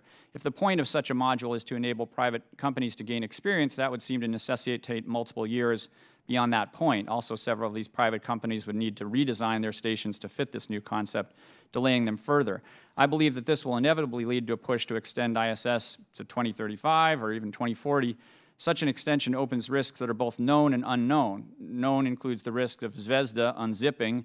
Unknown is the risk of extending U.S. hardware 10 to 20 years beyond its design lifetime. Further extending the ISS to these dates will then consume 10 to 20 billion more than the current CLD baseline over that coming decade that could be going to exploration. While I believe that your views are earnestly developed, I urge you to proceed with a plan that NASA has been following since the first Trump administration and that private companies have invested billions of dollars on. When I helped push through Commercial Crew in 2008 through 2010, we constantly heard that commercial providers weren't ready and couldn't execute.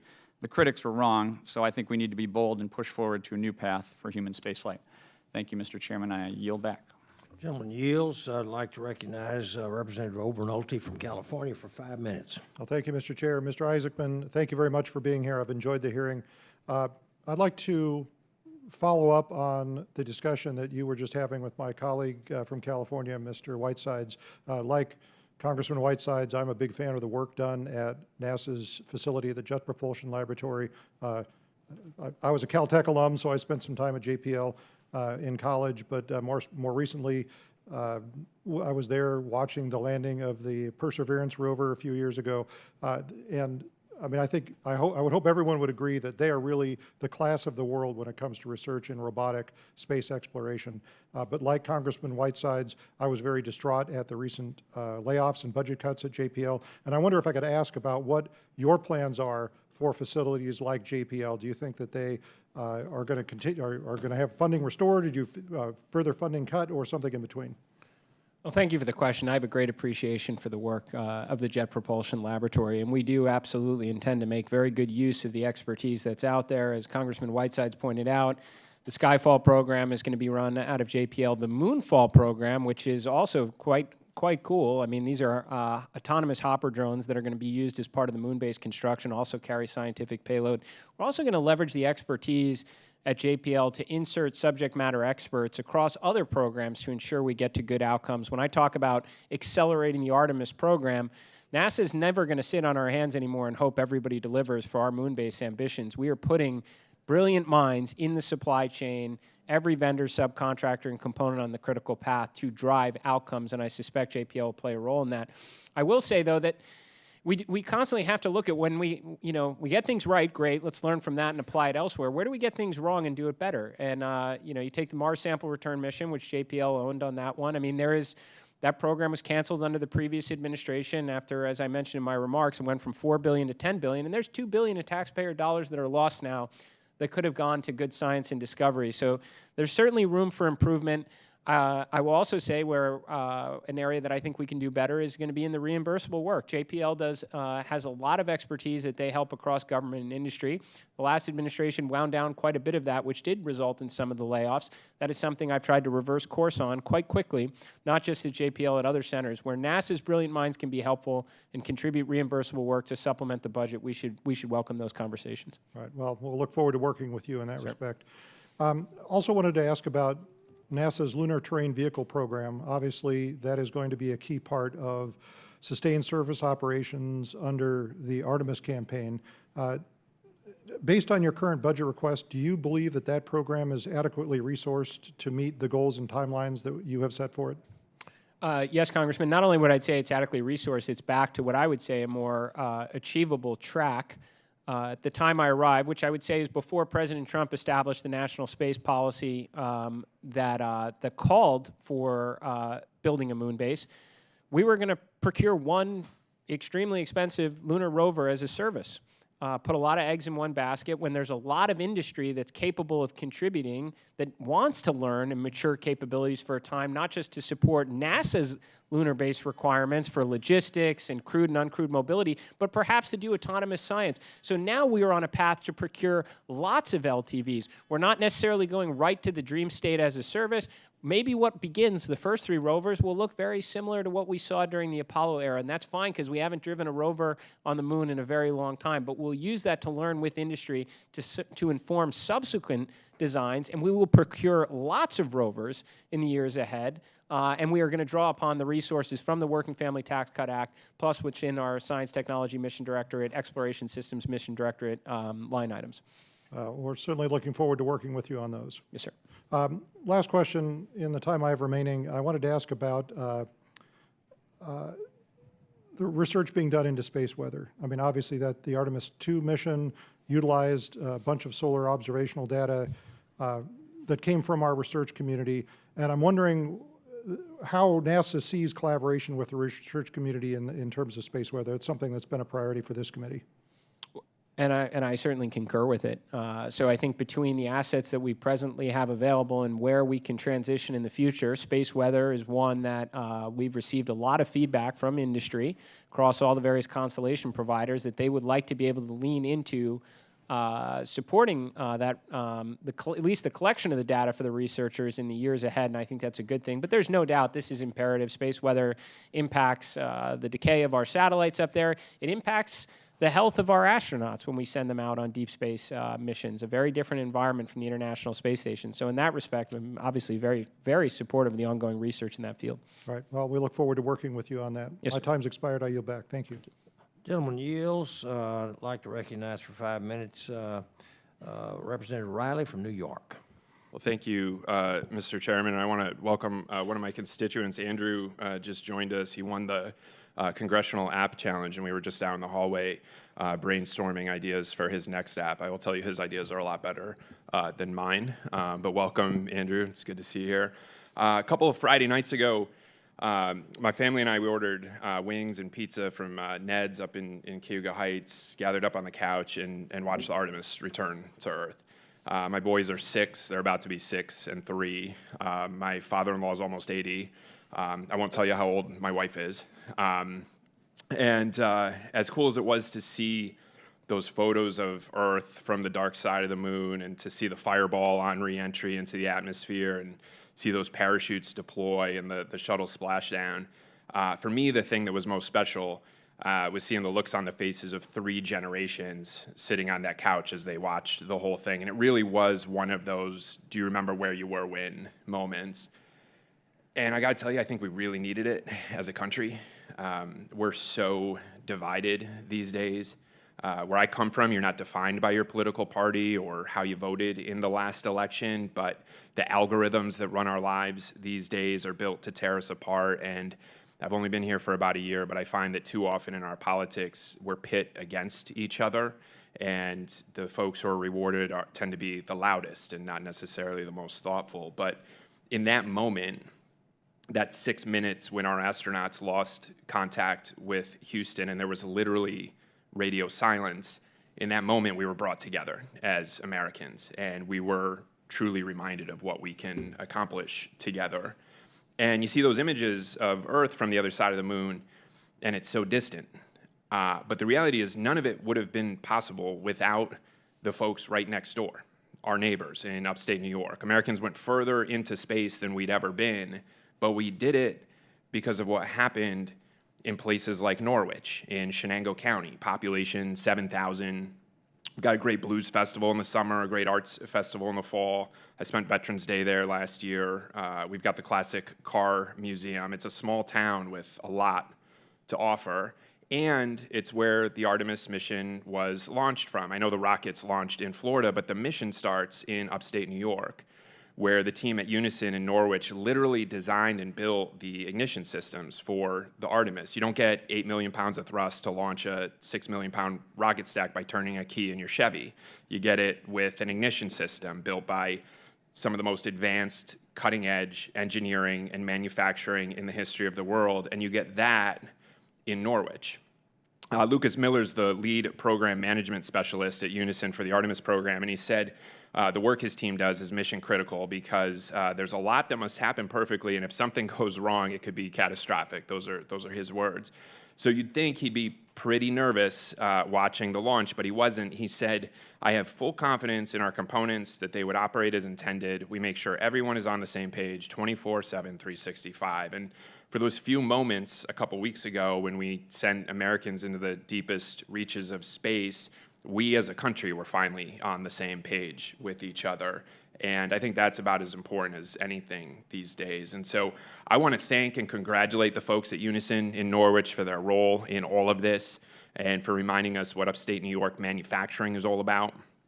We take a lot of pride in punching a clock and making stuff, not because it's stuff we're making, but because it's really important stuff that makes the world better. And Administrator, I'd like to use my time today to just personally invite you to visit Norwich with me, to meet the team that made all of this possible and to see firsthand why we have so much pride in upstate manufacturing. Can we set up a visit? I would welcome it, Congressman. I generally believe that if spending too much time in D.C. at the headquarters, I'm probably not doing my job appropriately. So getting out in the field where the action is something I take great interest in, and I fully expect to be doing over the next year as we start driving outcomes from our suppliers so we can launch this thing again in 27. Terrific. Well, I'll have my folks reach out to yours, and we'll try to set it up. I agree with you. I try to spend as little time here in D.C. as possible. And I'll try to get home the second I can. So I'll be really thrilled to welcome you for a visit to Norwich. You're going to love it, I promise. I'll yield back my time. Thanks. Gentleman yields. I'd like to recognize the representative from Georgia, Dr. McCormick. Thank you, Dr. Chair. Yes, sir. Mr. Administrator, I appreciate you being here. It's an exciting topic. Going to outer space is one of my favorite topics. As a matter of fact, if I ever get a chance, I know it's not unprecedented to send a congressman into space. I'm a pilot, military pilot, and a doctor. I think I could be useful to you guys, so if you ever want to consider it, just saying. You got the application in, sir. Done. Can I second that? Can I second sending? I will second sending you into space. It'll be during break. Don't get too excited.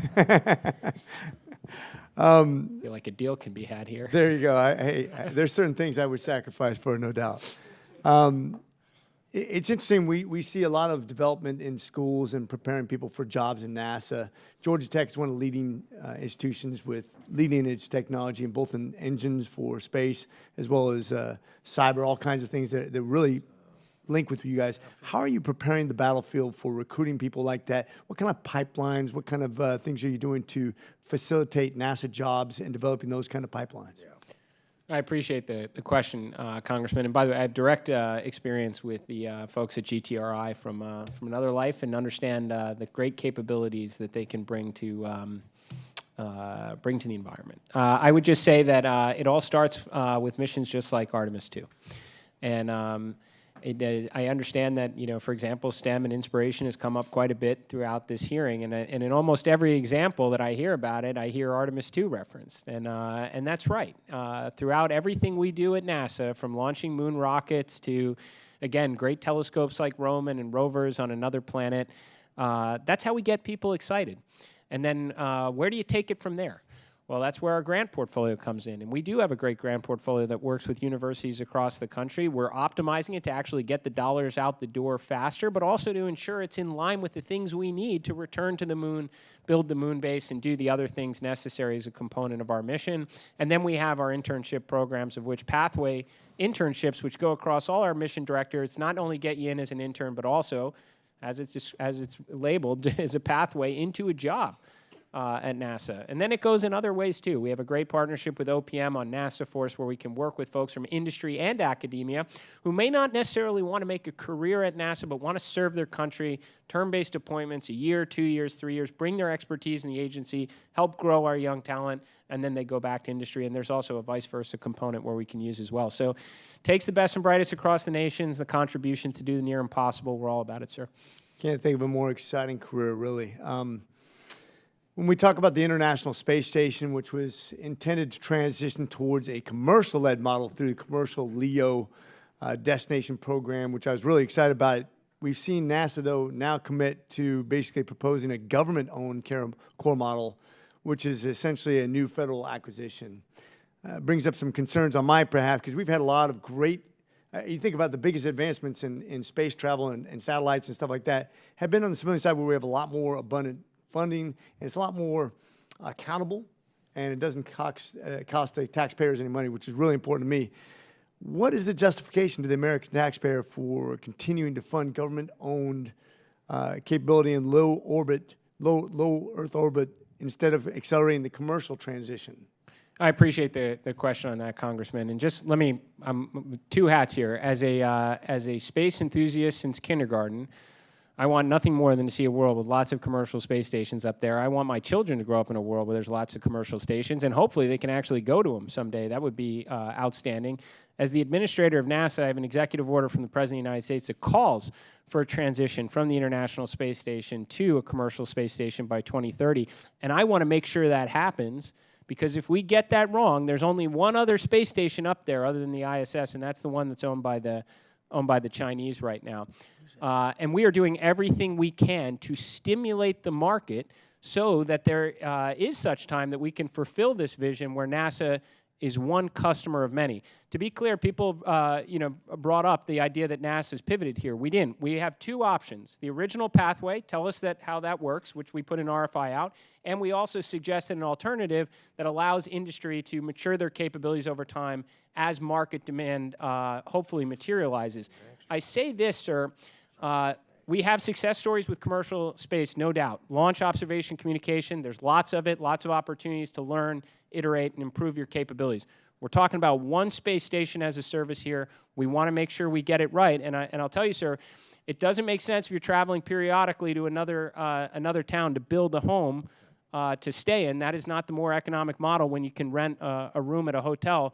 But those economics get challenged again when you have to rent out the entire hotel because there's no one else booking a room. And we just want to make sure we get that market right, sir. Yeah, good analogies. With that, my time has expired. I yield.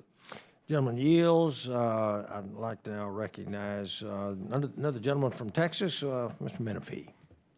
Thank you very much, Mr. Chairman, and good morning, Administrator. When I walked in, we were talking about sending members of Congress to space, so it sounds like it's been a good day thus far indeed. I want to start by saying congratulations to the Artemis II crew, to the NASA workforce, to all the contractors, the partners. What you all accomplished was extraordinary, and for a few days, the entire country stopped and looked up and wondered what could be. So congratulations. I represent Houston's 18th district, which encompasses downtown Houston, parts of northern and southern Houston. And NASA's work, driven by the Johnson Space Center, the JSC, sits right in my backyard. As we talked about earlier, that JSC supports more than 52,000 jobs and contributes over $4.7 billion to the Texas economy every year. The people who built this country's space program, they live in my district, they work in my district, and they send their kids to school in my district. So I want to make sure that we get this right. So when I hear that Artemis II succeeded, I take that personally. But when I hear that this administration wants to cut NASA's budget by 23% and slash the science budget by nearly half, I take that personally as well. We just watched 4 astronauts fly around the moon, and right in the middle of that mission, OMB dropped a budget that would terminate the very components that got them there. That is not a strategy, that is sabotage, and I think that it's positioning this agency to once again have to utter the words, Houston, we have a problem. Administrator, I believe you want NASA to succeed, and I believe you want to get to the moon and beyond, and so do I, so does this Congress, but ambition without resources is merely a press release. The administration needs to sustain and grow investment, not reduce it, and that's where my questions are focused here today. NASA terminated the electrified powertrain flight demonstration project, which was to develop and test megawatt-scale hybrid electric propulsion systems. And NASA did so before Congress ever acted. Now Congress has restored the funding, but 1 or 2 of the aircraft will never fly, and the data NASA will get from the other one is a fraction of what was planned. Houston's aerospace sector builds next-generation aviation systems, so this matters a ton to the Houston region and to my district. What is NASA doing to make sure our country doesn't fall behind other countries in hybrid election aviation because of the proposed cuts?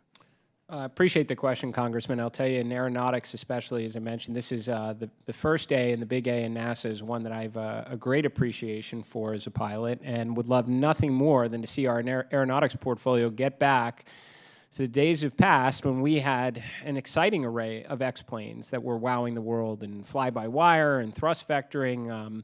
And I'm working very hard with our team in doing that, to fly more often and make sure our resources go into what I think should be radical airframe and radical propulsion design, so we can fly higher and faster for civil, commercial, and even national security reasons that we've done in the past. We're working in that direction. I would say, with respect to this program specifically, and I know the Congresswoman Lofgren asked about it earlier, it's been longstanding practice inside NASA to adjust and prioritize spending to the lower of either the House, the Senate, or the President's budget request marks. And the Aeronautics Mission Directorate leadership determined this wasn't the highest priority initiative. Now, of course, with FY26 appropriations, it was continued, and I think even evolved in such a way to ensure that we do get to the correct outcome with the program. And I'll say, just with respect to the other airplanes, sir, and I might be going off memory here, but X-66, which was one of the, if I recall, electric demonstration aircraft, was terminated by NASA well prior to the PBR, because I think there was a conclusion it would not have been a safe platform to fly. I want to pivot to the technical authority function, which at NASA was created after the Columbia disaster specifically, so engineers could raise safety concerns outside of their chain of command. The fiscal year 27 budget cuts that account by 50%, while asking for 45% of NASA's entire budget for Moon and Mars activities. How do we cut the safety checks in half while expecting the organization to still be able to operate at scale in highly complex and dangerous conditions? I appreciate the question. Let me assure you that NASA does not underspend with respect to safety and mission assurances. The technical authorities are one pathway, which I have a great appreciation for. I was able to see them on full display with respect to the review of the Starliner matter, with the evacuation from the space station when we had the Crew 11 medical situation. That was the tech authorities that were doing an outstanding job in that. But we also have a safety center. We have numerous safety and mission assurance contractors that support various centers and mission programs, not to mention the in-house workforce that's on it. I think the idea that we can optimize there for the sake of efficiency and safety can be a very real outcome here. Thank you, Administrator. I yield back, Chairman. Gentleman yields. I'd like to recognize another gentleman from Texas, Mr. Self. Thank you, Mr. Chairman. Director, our prep was NASA heavy.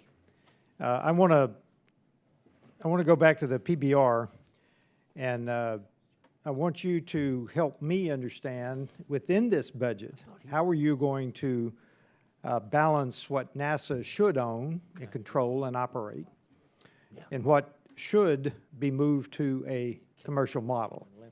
And if you've got measurable criteria, I'd appreciate hearing that, because obviously in Texas we've got a major space operation going almost daily. And so how are you going to balance that? Because SLS and Orion, I guess, will be going away. So if you can just talk about that balance within this budget that is obviously lower.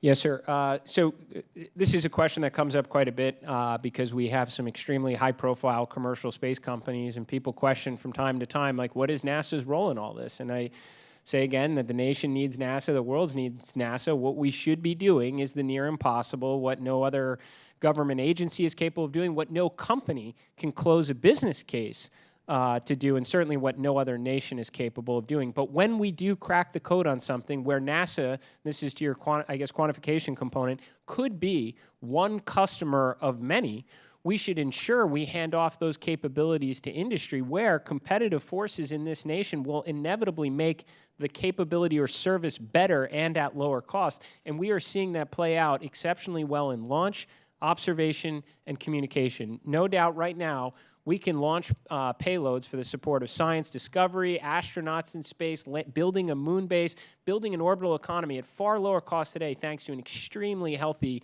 commercial launch market. We're able to look at how we can do observation and communication in the future at far lower cost thanks to several companies that have that are printing off, again, satellites for those purposes, so we can buy services at lower cost and free up resources, again, to do the near impossible. That's why we're undertaking missions, sir, like nuclear power and propulsion, because I believe with the AI power demands here on Earth, industry should put all those efforts to meet terrestrial power requirements. Let NASA go up and do something as bold and ambitious as a nuclear-powered spaceship, figure that out, and if should there be a market where NASA is one customer of many, we hand that off to industry, and then we refocus again on the next grand endeavor, sir.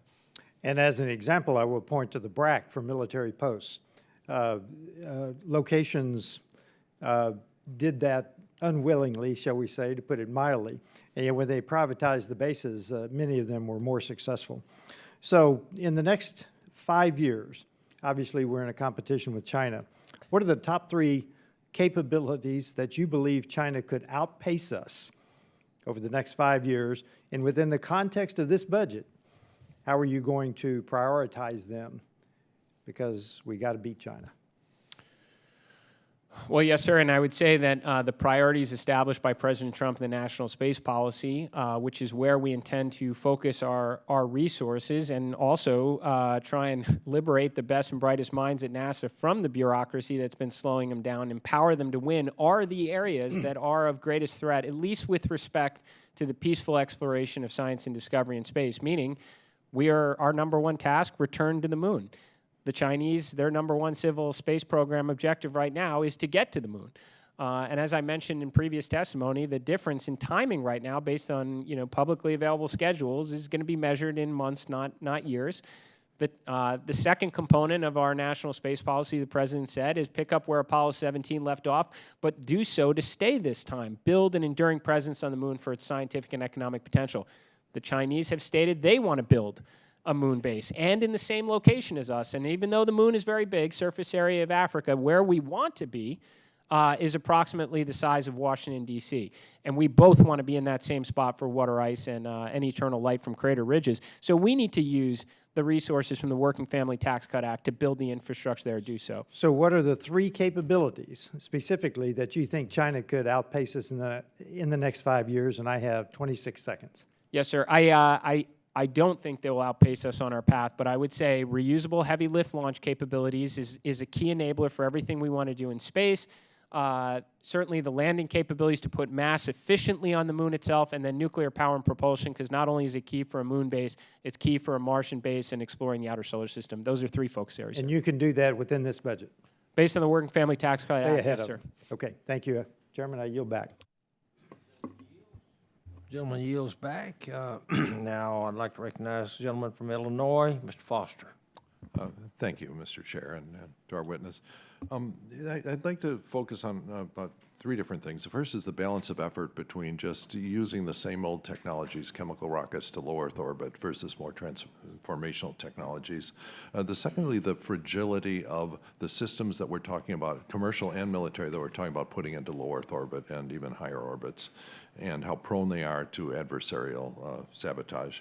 And then secondly, thirdly, how you're planning to use the countries full of geniuses in a data center to really lower a lot of the mission costs. Because if you look at the Mars sample return, I'm sure if you looked at that budget, it was mostly salaries. A lot of that engineering can and will be done that way. So just start with the balance of effort. Because Artemis was inspirational, but there is nothing it did that would not be 100% understandable to Wernher von Braun. It's just, that's the reality. And we have been the reason that we gave up on Apollo is that we had hit fundamental limits of chemical rockets into low Earth orbit. There's maybe a factor of 2 from the reusable boosters and stuff that was all, I guess, conceptualized in the 1950s by NASA engineers. But that's not the factor of 10 or 100 that you need in launch cost to LEO if we're really going to move a big fraction of humanity into space. And there are these technologies like space elevators, electromagnetic launch, spin launch, them all, that we don't seem to be putting a comparable amount of effort into. And what's your thinking on that? Well, this is a subject I would love to talk about for more than the next 3 minutes and some odd seconds. So would welcome follow-up opportunity on it. I would just say, sir, that I think in terms of at least leaving Earth's gravity well, chemical propulsion is the right approach for that, and letting industry and competition drive down costs materially as they have done is a key enabler for all we want to do. So again, whether that's science Haven't we discovery. sort of hit the limit on that? I mean, it's, Elon Musk, what he did, he found that, NASA had structured itself to spread the projects artificially out into every congressional district. And he said, this is stupid, we're just going to vertically integrate. We had a robotics guy hearing just the other day where same thing, the guy said, I want to build a large number of robots, vertically integrate, and that's the efficient way to do big projects like this. And I would largely not disagree with you, and I think that is an important thing for everybody to realize, that when we spread out across the supply chain across the nation, it is not always the most efficient outcome or timely, and that matters in a great rivalry. Well, that's why our military thing, F-35 is that expensive, because they come into all of our offices and say, hey, here's this little part we're building in your district. The only thing I just say, sir, is we are still very early in rapid reusability. We haven't fully end-to-end reused a vehicle. Starship would be the first in that regard. Others are working it. So we still throw away the top half of the rocket. So the ability to drive costs down with chemical propulsion is still real. But I concur that NASA should be putting resources on the wow factor, which is why I am such a big proponent for nuclear power and propulsion to efficiently move mass and explore But even the on your outer nuclear thing, I mean, the mission you're setting up is a bunch of Hall thruster things, not nuclear thermal, which, and Hall thrusters will never be useful to deliver men to Mars, humans to Mars, because they just don't have they have high specific impulse, but they don't have impulse, which you need for a reasonable length mission. So it's actually not going to be faster than using chemical rockets. It may not be faster, sir, but if I may, I love the subject, I'm sorry. It actually still is very key from an enabling perspective. Nuclear electric is going to be more applicable for surface power, which you're going to need to make the propellant to bring astronauts home from Mars. Yeah, we're talking about propulsion. But it's going to be the same reactor design, so we're getting efficiencies out of that, sir. NTP, I don't disagree, but we got to do something with nuclear to get in that direction. If we jump right to that, which has radioactive exhaust, we'll probably want to do testing here on Earth. It's more infrastructure. I'm just saying it's a stepping stone in the direction of good, just like Nautilus might have been a 70% solution, but it created the nuclear navy. Okay, but some parallel effort, more parallel effort on these more transformational, like you shouldn't be doing zero on nuclear thermal, because that's the only thing that's realistically going to deliver you to Mars in some time less than most of a year. And so that it's completely obvious at the spreadsheet level that you need to do that. And so I'm sort of distressed that I'm not seeing a ramping up of efforts that will be actually transformational. Oh, and with that, sir, I agree. And what I want to do before I ask more money from you and advocate for this in the president's budget request is I want to get nuclear out of the lab. I mean, it's $20 billion that we've wasted, dozens of failed programs. I've seen the spreadsheets on this where we haven't done anything. The last time NASA launched a nuclear reactor was 1960-something. So we got to get underway on nuclear power and propulsion, prove we can do this, a pathway for transportation, launch, regulation, get nuclear power on orbit, and then believe me, I'll be the champion, sir, for NEP, NTP, because I do think this is directionally correct for the agency. Okay, I've got 1 second left, so yield back. Thank you. Gentleman yields back. I'd like to recognize gentleman from Texas, Mr. Weber. Thank you, Mr. Chairman. Mr. Isaacman, it's my first to be with you. It's good to see you today. My District 14 there in Texas is just south of Johnson Space Center. It is separated by a clear lake. Probably somewhere 7,000 to 8,000 employees that either work for NASA and or its subcontractors work and live and play in my district. We're glad that you're here, glad you're willing to answer questions. Kind of fascinated by the exchange between you two. We'll follow up on that later. One of my favorite subjects. I couldn't tell. So, I appreciate the agency taking a hard look at that workforce structure I'm describing to ensure we're operating as efficiently as possible. But I want to focus specifically on how the Workforce Directive is being and going to be implemented within the Flight Operations Directorate, commonly known as FOD. As NASA continues to execute missions like Artemis II, how are y'all, that's a Texas word, how are y'all ensuring that workforce changes do not introduce risk to the mission, execution, or crew safety, and at the same time, we don't want to do a number on those companies that have come to be the suppliers of NASA? I yield to you. Yes, sir. I appreciate the question. I know there's been some discussion on the subject right now. Simply put, sir, at a high level, 75% of NASA's workforce is contractors, 40 to 45,000. They're not temporary. They've been there for years and decades and will continue to be there for years or decades in the future. Now, some of them may be appropriate for contractors because it's not a core competency. It's not an area that NASA needs to own and maybe clear out some of the barriers, whether it's contractual or IP or system related. And they will continue to be contractors. Some of it is a core competency, sir, and I think it would surprise many that when the astronauts come over the radio and say Houston, they're talking to a contractor, not a NASA civil servant. They share the same desks, their badges look almost the same, but we are paying a premium to have them as contractors relative to as a civil servant, and that premium is for workforce flexibility, to be able to do the type of decisions we're talking about right now. We're not breaking glass on this. This feedback all came from the workforce. The leader of this program is a former center director from Stennis Space Flight Center. He's retiring at the end of the year, and he said he wants to do right by the NASA workforce. He's owning this. His name is John Bailey, and he's working with the center directors at JSC, KSC, Marshall, and all of our centers saying, what are your core competencies, who do you need, and do it in a thoughtful way based on the timing of these contracts. And in the process, the workforce is happier, and we're saving some money along the way. But the reason he's doing it, sir, and they're picking is so that these decisions, they know they have to live with long after I'm gone, long after the administration changes over, what's the right thing to do for NASA, and that's what they're working on, sir. How long will that process take in your estimation? I'm hoping by the end of the year. I think we certainly don't want this to be a distraction at all. We've got our pilot programs like Mission Control at Houston. We'd like to be civil servants because we will always have a mission control in Houston from here until the end of time. I'm sure of that, and we have some pilots at KSC for those who build our rockets and launch our rockets, sir. So you have guidelines and guardrails to make sure that this takes place, but time frame you would extrapolate out. He's going to be through with all that 6 months, 2 years, 6 years? Yes, sir. I would hope by the end of 2026 that this workforce conversion initiative we're at a stable place, unless there was some contractual reason why it made sense to do something in 27. But there's no job losses here. This is taking people and changing their badge. It saves the taxpayers some money on the way and does the right thing for the employee. Will you come back to Congress before those final decisions are made and, fill us in on what your progress is and what the plans are and how close we are to the end of that?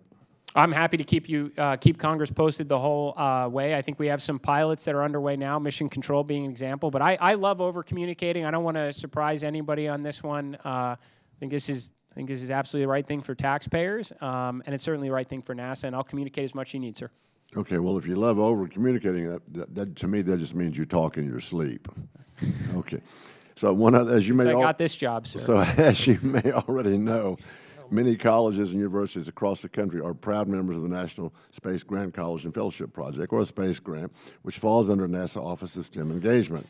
Specifically in my District 14, Lamar University, institutions like Lamar University are part of this esteemed group, helping to prepare the next generation of leaders in the American space enterprise. The budget request proposes eliminating funding for NASA Office of STEM Engagement. Can we fix that, do you think? Congressman, this question's come up quite a bit, and I know everybody is focusing on a particular department, but I would encourage looking at the outcomes of what we're supposed to be doing. We have grant making at the hundreds of millions of dollars level across NASA right now. That's not going away. We have internship programs measured in the hundreds across NASA's portfolio. That's not going away, and of course, again, inspiration is inherent in every dollar you give us. Okay, thank you, and Mr. Chairman, I yield back. Gentleman yields. Now I recognize Representative Superman from Virginia, 5 minutes for his questioning. Thank you, Mr. Chair, and thank you, Mr. Isaacman, for being here today. And I actually grew up in Clear Lake next to Johnson Space Center. And, I was born and raised there, and it's a wonderful place. And it was the excitement whenever there was a mission was just amazing. And my neighbors were astronauts. And I think I've carried my love of science and innovation because of that experience growing up there.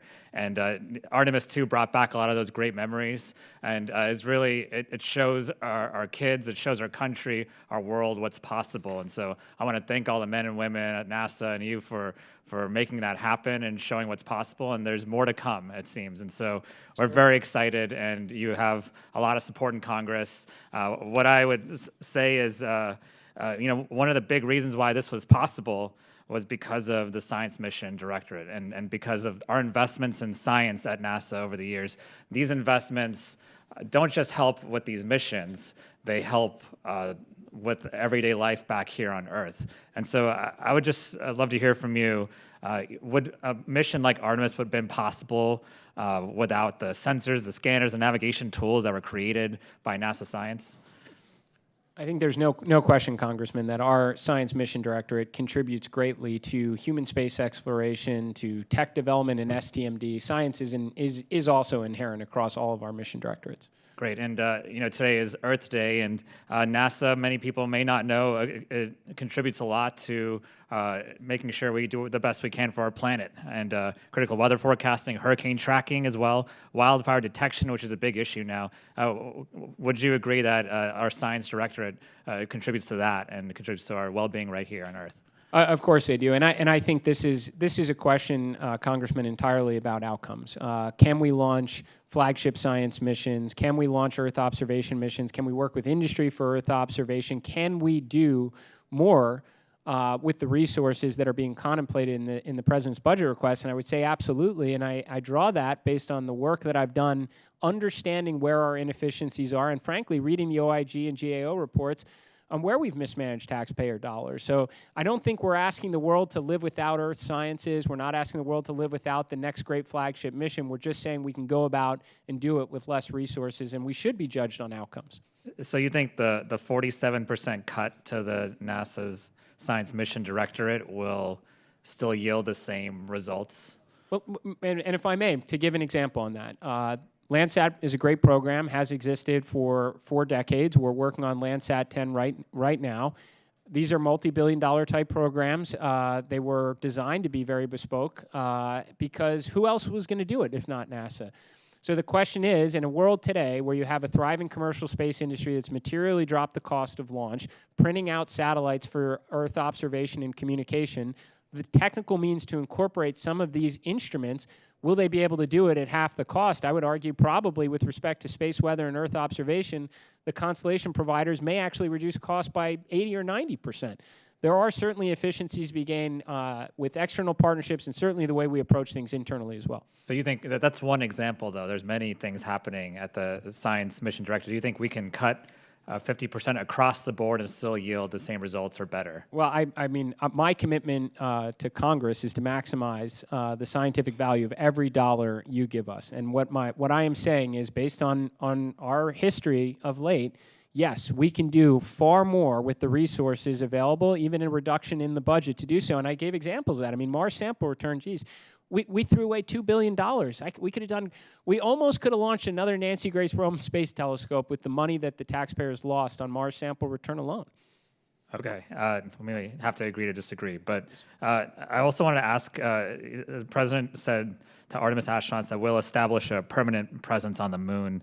I'm curious the timeline on that, and will canceling the Lunar Gateway delay that timeline? I mean, to be very clear, and I don't think I've hidden my feelings on this, repurposing resources from Gateway absolutely accelerate America's ability to build a moon base. Gateway might have been an interesting concept in 2017. It's a different world today, and we don't want our astronauts orbiting above the moon. We want them on the surface of the moon. And by applying the resources from the Gateway program to the missions, the contracting pathways we have, like LTV, CLIPS, cargo HLS, we will be able to build infrastructure on the moon way faster than Gateway would have ever been online. We're going to start landing on the moon with cadence in the beginning of 2027. You'll see it on a near monthly cadence, sir. And very, very quickly, you've also canceled an order for the Habitat and Logistics Outpost hardware. Do you know what will happen to that large investment that was made? Does it happen to go by another name on that one, sir? I might have to get back to you on that. Maybe we'll talk offline about that, but this was a pretty big investment, and Northrop Grumman is in my district. They were part of making that happen. That order was canceled. Oh, I'm sorry. Is it so? Some of the Gateway components I have in Halo. There's plenty of reports on these. I appreciate the contributions and look forward to working with them on how we can potentially repurpose hardware to surface application. I'll tell you, at Gateway program, we had the only two, outside of the PPE hardware that we're going to use for nuclear power and propulsion demonstration, the only two habitable volumes that were delivered, both were corroded. And that's unfortunate because it would have delayed, probably beyond 2030 the application of Gateway. And again, I don't fault at the time in 2017 was a good idea to orbit our astronauts above the moon. That was at a different time when now you have astronauts. Now you want our astronauts on the moon before our rivals capable of doing it. Not to mention for all the good science and tech demonstrations that will be applicable from having people on the moon. So I think that's an example of a program that took way too long to come to fruition, became too costly, and the hardware that was being delivered as a result was not meeting expectation. Thank you. I yield back. Thank you, Mr. Chairman. Representative yields back. Now I'd like to, let's see. Representative Sykes from Ohio, you have 5 minutes for questions. Thank you, Chairman Babin. I appreciate you being here, Administrator. And just a few weeks ago, led by Chair Babin, my colleagues and I were down in Cape Canaveral and had the opportunity to see the Artemis II launch. And it was nothing short of extraordinary and American exceptionalism on full display. And for many years at NASA, this successful mission represented a culmination of many, many years of hard work. This includes the team at Ohio's NASA Glenn Research Center, who ensured that the Orion spacecraft European system worked alongside the American technology. And while in space, astronaut, the commander, Reed Wiseman, thanked NASA Glenn by stating, "This vehicle powered us and propelled us from the Earth to the moon and back with extreme precision, and we are excited to be a part of your team." You have all heard me say that the road to the moon and Mars runs through Ohio, and I am so very proud that Ohio was recognized on their way back from the moon. I sent my family a few pictures of me at the launch, and my mother said that she hadn't seen me that excited since I was a child. And so I can't say that I wasn't disappointed that while the president celebrated the Artemis launch, he then announced a 23% budget cut. And as the kids would say, that's diabolical. So, Administrator, the Aviation Administration is one of the few to enjoy positive trade balance, and in Ohio, we rely very heavily on it. The capabilities at NASA is certainly are key to maintaining that part of our economy, in our state. And in fact, 1/3 of NASA's funding in Ohio comes from aeronautics. So why then is the administration proposing to pull away from aeronautics even further, reducing the budget by about 1/3 or ending or dramatically descoping much needed development programs? Well, Congresswoman, I appreciate the question, and obviously I very much support the President, his goal to more efficiently allocate resources within NASA, because frankly there are a lot of examples of where we have not done a good job for the taxpayers on allocating resources and delivering outcomes. And again, as a pilot and somebody that should be extremely excited about the Aeronautics division, we have examples where we have exceeded costs by nearly double on some of our X-planes. We've had programs we've committed hundreds of millions to, only to have industry walk away and say it turned out it wasn't a very good idea. All that said, I'll tell you, my goal is to deliver outcomes. It's to drive good execution, and I have no doubt Glenn is going to play a huge part of it, not just for the wind tunnels that are being done there, but nuclear power and propulsion at NASA is going to run through both Marshall Space Flight Center and Glenn. They have the expertise and the test centers to be able to enable the next giant leap capabilities we're going to need for lunar surface power, for power on Mars someday, and to explore the outer solar system. So I hear and understand what you're saying, and we all want you to be mindful of how you're spending, but what do you say to people in Ohio when you're cutting resources that account for 1/3 of the budget? Aviation is incredibly important to our economy. So are you saying that the President and NASA they're perfectly fine with Ohioans being out of a job or without opportunities because you want to rearrange things here in D.C.?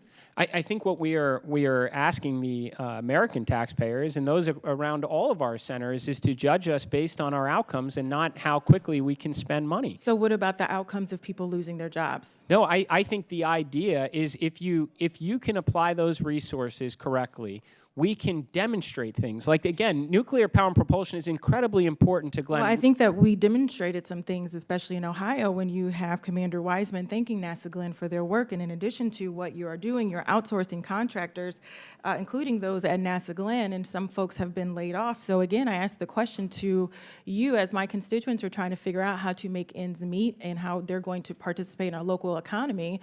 What is your statement to them when you're cutting budgets will put them out of a job?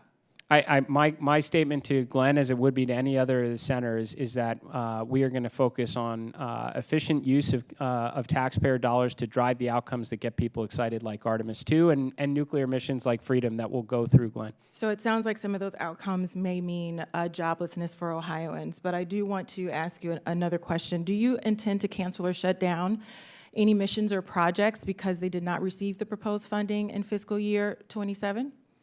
Well, I would tell you, as of now, we haven't canceled any programs that are under FY26 appropriations. I'm talking about 27.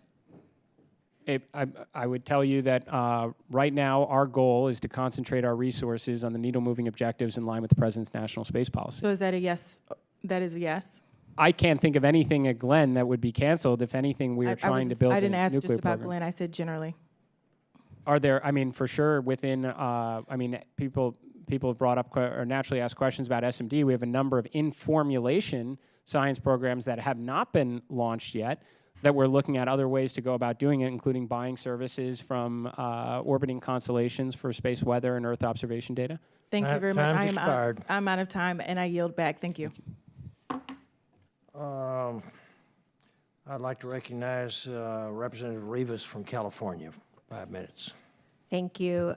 Administrator Isaacman, thank you for visiting NASA's Jet Propulsion Laboratories soon after your confirmation. While this is outside of my district, the facility employs many of my constituents who really appreciated your time there.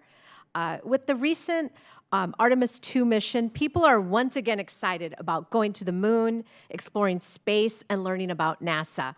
NASA and its work continues to be an inspiration for Americans of all ages. Kids were able to see astronauts who looked like them with a diverse crew, and I was excited to see a woman on the crew as well. However, the Trump budget proposal is missing the significance of this moment. It will set our future NASA workforce back, especially a diverse workforce. If the president's budget becomes a reality, our country's future NASA STEM workforce and educational opportunities will be depleted, and space exploration will remain just a dream for many. While inspiration is important, it's not enough. Our children need to have the skills, the tools, and opportunities available to take the hope that they have and make it a reality. Administrator, as you may know, the Trump administration has proposed eliminating the Office of STEM Engagement, which includes the minority university research and education projects and other vital initiatives that serve to give the skills, provide skills and tools training for many young people.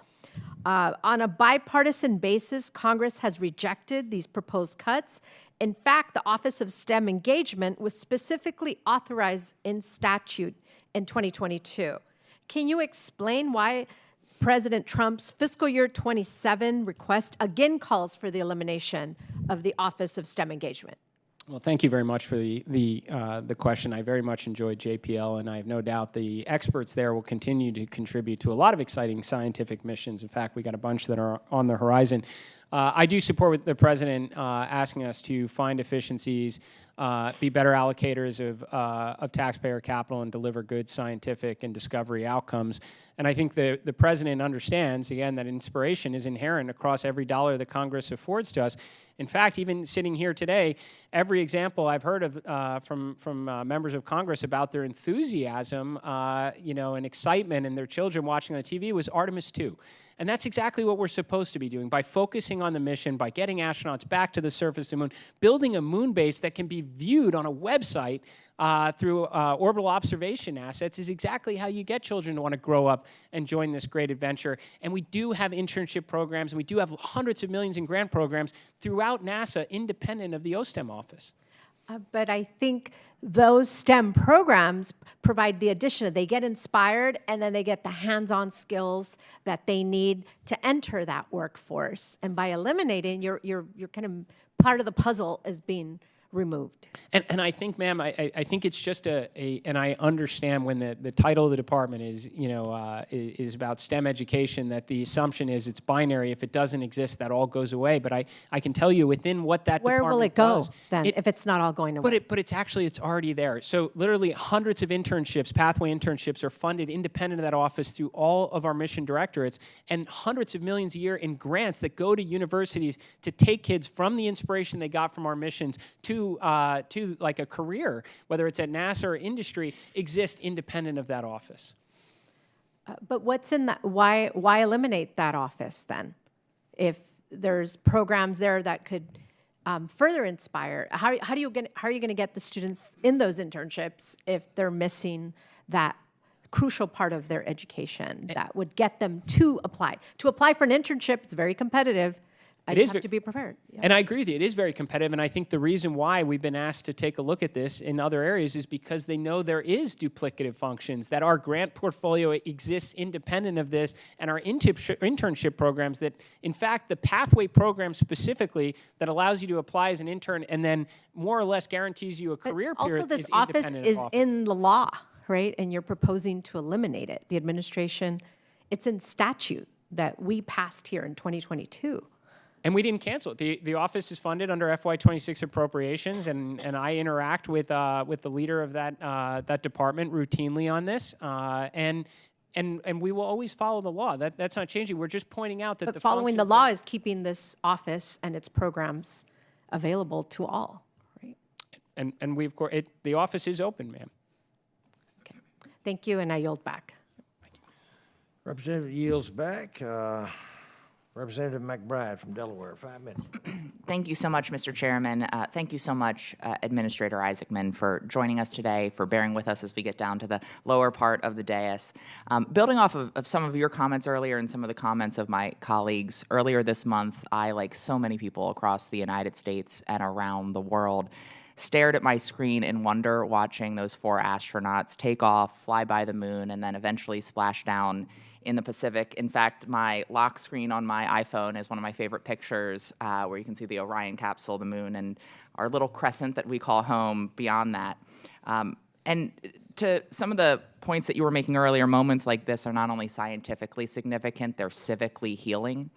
It's truly a national accomplishment and a global event, and it's, in my mind, an antidote to the division that seems to define our age. And moments like this seem to come just when we need them most. I think it's no coincidence that in the 1960s, an era marked by chaos and conflict, we dreamed of and reached the moon.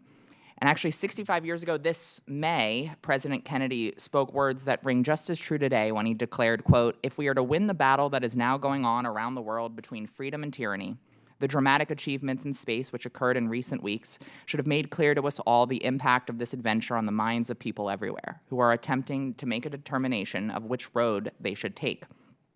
He actually said those words to our chamber, to Congress, as he asked this body to appropriate the necessary funds for us to not only go to the moon, but to achieve all of NASA's goals. He came to Congress, Congress appropriated, NASA executed, and Congress provided oversight.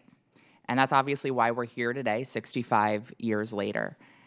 Unfortunately, that constitutional obligation is undermined when the administration fails to or is incredibly delayed in providing us with the information necessary, information that we are legally entitled to perform that oversight role.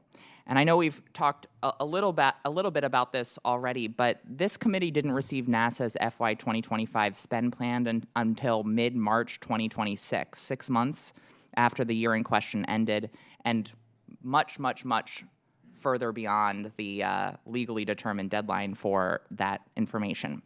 And this was despite repeated efforts by committee members, by staff, for basic information about how NASA is spending appropriated money. The FY 2026 spend plan is well overdue, as has been talked about. Earlier, you told the chairman that the process for compiling the spend plan was wrapped in early April and hopefully will be released shortly. Can you commit to providing the FY 2026 spend plan to this committee within the next 10 days? Congresswoman, I can tell you that for the part that NASA plays in this, we have completed our effort as of early April. Like a lot of things, it makes its way through the various administrative process, and I'm hopeful it is released to you within that time frame. I'm not aware of anything that's still up for discussion in it. You certainly have my commitment. I understand with respect to FY25. I was confirmed in late December on that one. I tried to make that a priority to turn it around as quickly as we can. I'm hopeful now that we'll be able to get into a more, we'll be able to adhere to our schedules better. And I also would happily make myself available, as I said to all the members of the committee. I enjoy over-communicating and bringing people together to do really challenging things like we do at NASA, and we'll share as much about our plans and spending as possible. Great. Well, it is already 45 days, or it's required to be submitted to us within 45 days of enactment of the appropriations bill. It was due in February 2026. I recognize that there are other people in the administration that are reviewing. One thing I hope that you will successfully be able to do is manage up and around throughout the administration to get this to us, because that information is incredibly helpful as we perform oversight in the aftermath of the appropriations bill going into effect. And I know that you are eager to get us that information. I hope that you're able to help the rest of your administration get it to us in a timely fashion. I also just want to quickly ask, the big advancements we see from NASA come from a collaborative process across administrations and, of course, in collaboration with the scientific community. And the National Academy's decadal survey process is a critical part of informing NASA's priorities. And so I'm curious, in determining which science missions and projects to propose to cancel within the President's recommended budget, to what extent did NASA consider the effect that their cancellation would have on advancing the scientific priorities outlined in those decadal surveys? Well, it's an interesting question. I understand we have limited time. I will tell you that I am hopeful, since my understanding of most of the programs that were, that are being considered for cancellation, they haven't been canceled yet, are in formulation scientific endeavors and do not measure up to the flagship programs that we tend to coordinate closely on with respect to the decadal survey, or their missions that have long passed their original life, of which we are working on ways to consolidate efforts to continue to yield good science, that requires little dollars in order to do so, with the aim of launching more flagship missions in the future, and hopefully at greater frequency than the current decadal survey process affords. Thank you. I yield back. Representative McLean Delaney from Maryland, please. 5 minutes. Thank you to our chair and our ranking member. I really appreciate this hearing. It is incredible to me, and thank you, Administrator Isaacson, for joining us today. It's nice to see you again. I think I met you in Greenbelt. And in fact, my home state of Maryland, I represent Maryland's 6th Congressional District, is a major player in the aerospace industry. In fact, early in my legal career in the 1990s, I worked in Rockville at Orion Satellite, which was the first separate system in the private sector. Did a lot of innovation. But I also deeply believe that we always need to have government funding in foundational research, in our weather satellites at NOAA, and most especially in NASA projects, so that the fruits of these endeavors might be shared by all of our citizens and for the public interest. And we need a vibrant ecosystem for research. And to that note, thanks to the expert scientists, engineers, technicians, and other staff at Goddard Space Flight Center, Goddard employees, Hopkins researchers, and others have created an incredibly robust ecosystem of research projects and companies driving unbelievable innovation. Goddard is also the home of the Nancy Grace Roman Space Telescope, which I saw when I was there, and a project which is both ahead of schedule and under budget. Kudos. Really incredible. I'm looking forward to the upcoming launch. But for more than 65 years, Goddard has been America's preeminent hub for scientific research in space. It's also foundational to NASA science. You cannot separate the two. The beating heart of Goddard in science and the beating heart of NASA science is Goddard. But I'm concerned about Goddard's future. We're hearing credible reports and seeing written information that Goddard leadership is telling employees and making decisions based on Goddard only doing work in national security, planetary defense, and moon to Mars. there's something conspicuously missing from these categories, and being on SST, I want to hear your vision for Goddard's science as we look forward to funding NASA. I just want to ask you, Administrator, do you believe that Goddard should remain America's preeminent center for scientific research in space and to continue carrying out groundbreaking scientific missions for NASA? I do, Congresswoman. In fact, I'm looking at every one of our centers and saying, what is the ultimate specialization here? And let's declare it a center of excellence and make sure we resource it accordingly to do so. I think JPL is a great example for deep space science and robotics. I think Johnson Space Center is our human spaceflight center of excellence. I think Goddard Space Flight Center is a science center of excellence. Everything from Earth to near Earth to heliophysics, not to mention actually has a lot of exciting, like astrophysics with Roman Space Telescope and Dragonfly as a planetary science mission. If I can just go in, and because I hear that, but for months, our Maryland delegation and our whole delegation has been asking this straightforward question: which facilities or missions at Goddard are proposed for either consolidation or closure? And despite communication between our delegation and central leadership, I remain concerned about the future of the workforce, particularly something called the deprioritization of habitable worlds. The FY27 budget is vague, and it omits the center-level workforce. So first, will you commit now to ensuring a robust program at Goddard that fully leverages the technical capabilities of its workforce, including maybe moving forward with habitable worlds? And is there, can we have improved communication with respect to Goddard's future for both the civil servants while Congress is completing its FY27 work bill and as we are just looking at the assessments generally? It's really important for research. Yes, Congressman, and I say several times today about over communicating. I will happily ensure that every member of this committee has my cell phone so we can have these conversations as often as it likes. I'll definitely take it. I'm here for the mission. I'll learn to sleep and eat another time. And I would say in terms of Goddard Space Flight Center specifically, I'm looking for opportunities of where we might have programs that are out in bespoke programs at different parts of the country. We can consolidate into Goddard, not from centers, but individual operations. So you could have maybe a ongoing science operations center to continue to yield good science out of missions that are past their initial design life. I look at the president's budget request as the administrator of NASA as an opportunity to find inefficiencies where there's been some waste or even in some cases abuse that's out there, to unlock resources to do more of the science and discovery that gets people excited, especially the work that's done at Goddard. I just hope to get some details further so we can know for these workforce. Thank you. I yield back. Representative yields back. Representative from New York, Representative Friedman. California. California, I'm sorry. I apologize. Quite all right.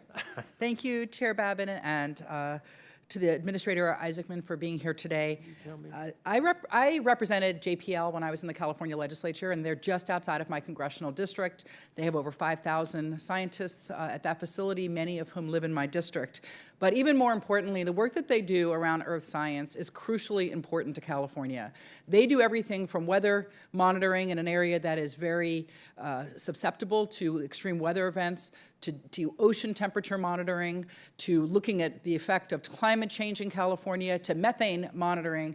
That was instrumental in finding the terrible leak at Aliso Canyon several years ago. Now, we have seen this administration constantly try to roll back JPL's work on those very crucial areas, crucial to wildfire resiliency, crucial to the lives of people, not future people in space, but people right here on Earth. And that is a huge threat to Californian safety. Now, you have contended that we can cut half of NASA's budget and still retain all of these crucial programs. And so I am very curious about how you are intending to do that. I am wondering if you can give me 5 examples of how we can continue all of those important programs, all the programs that impact wildfire, all the programs that impact climate, all the programs that impact weather predictions, how you can cut half of those budgets and still maintain the full force of those programs. Can you give 5 examples of the kind of waste, fraud, and abuse that you might be able to find while not cutting those programs for Californians? Sure, Congresswoman. Forgive me, I probably can give quite a few on the subject. And believe me, not every. I wouldn't characterize everything as fraud, waste, and abuse. There's certainly some examples you find at times. There's just inefficient use of capital. I mean, for example, $2 billion lost on Mars sample return. We spent $200 million keeping Mars sample return, even though the previous administration canceled it in a state of formulation last year. Most of the reductions that are proposed under the FY27 budget are a reduction of in-formulation missions, those that have not launched or those that have been up for decades, where we probably have opportunities to consolidate and continue to yield good science at lower cost to fund more of the things we need to do. We are not accepting any gaps in Earth sciences. So whether NISAR, PACE, we have on-orbit assets for that, Landsat that are up there to do so, and we have a plan in the 2030s when those existing assets may exceed their useful life to make a transition over to commercial industry. We are not giving up on wildfires. I went and had a chance to speak to the researchers of that between Ames and those contributing at JPL to make sure we can get an autonomous wildfire detection, leveraging on-orbit assets, drones, communications. Like, I do care about all these. As I said, from my perspective, the President's budget request is a challenge to me as the administrator to find where we have inefficient use of resources to focus on the things that we are supposed to be doing as an agency. So speaking of privatization, right now NASA employs scientists that are extremely valuable to us from a national security perspective, from many other perspectives. But a lot of times this privatization results in layoffs, and we've seen it at JPL with mass layoffs over the last few years. Many of those scientists are leaving the country and going to bring their talents overseas. How does laying off government scientists help the United States? And how do you prevent, in your privatization efforts, from for-profit companies that are not accountable to the public in the same way that public employees are? How are you good stewards of public money if portions of that are going into the profits of large companies? Well, it's interesting you say that. First, to be clear, I'm very rarely like a binary black or white thinker. I'm a make nuance great again kind of guy. And it's funny because on one side, I'm getting in trouble for insourcing and bringing back a lot of workforce from the private sector in the other areas. And that's because it's just not black and white. There are examples where industry has the capabilities that we can procure services at far lower cost when you have thousands of constellation satellites up there for Earth observation. Then there's examples where we should be doing things no one else is capable of doing with you. And Congresswoman, I actually agree with you. I had a chance to look at why there were some layoffs, which I would mind you were actually from the prior administration at JPL, and it was because we turned off reimbursable. The previous administration had strong views that JPL should not support other government agencies and stop doing that work. And as a result, they had to lay off a lot of talent there that could be helping other government agencies on some very exquisite scientific work. I've turned that back on to prevent those kind of layoffs because that is the kind of thing that NASA expertise should be applied for. Thank you, and I'm glad to hear that. And let me ask one last question. Congress passed on a bipartisan basis a funding package for NASA earlier this year that set specific funding levels for NASA. Will you commit today on the record that you've instructed each of your division directors to spend at their specific division funding levels as set by Congress as it appeared in the appropriations table reports? And are you executing the 2026 budget at the funding levels and in the manner Congress intended? And will you apply that same standard with whatever 2027 bill Congress approves? You can count on me, Congresswoman, that we will always follow the law. Thank you. I yield back. Gentlewoman yields. This wraps up our hearing today. And Mr. Administrator, I want to thank you so very much for being here and also for suspending while we voted. I think we've learned a lot today, and we will digest this. And the record will remain open for 10 days for additional comments and written questions from members. So with that, this hearing is adjourned.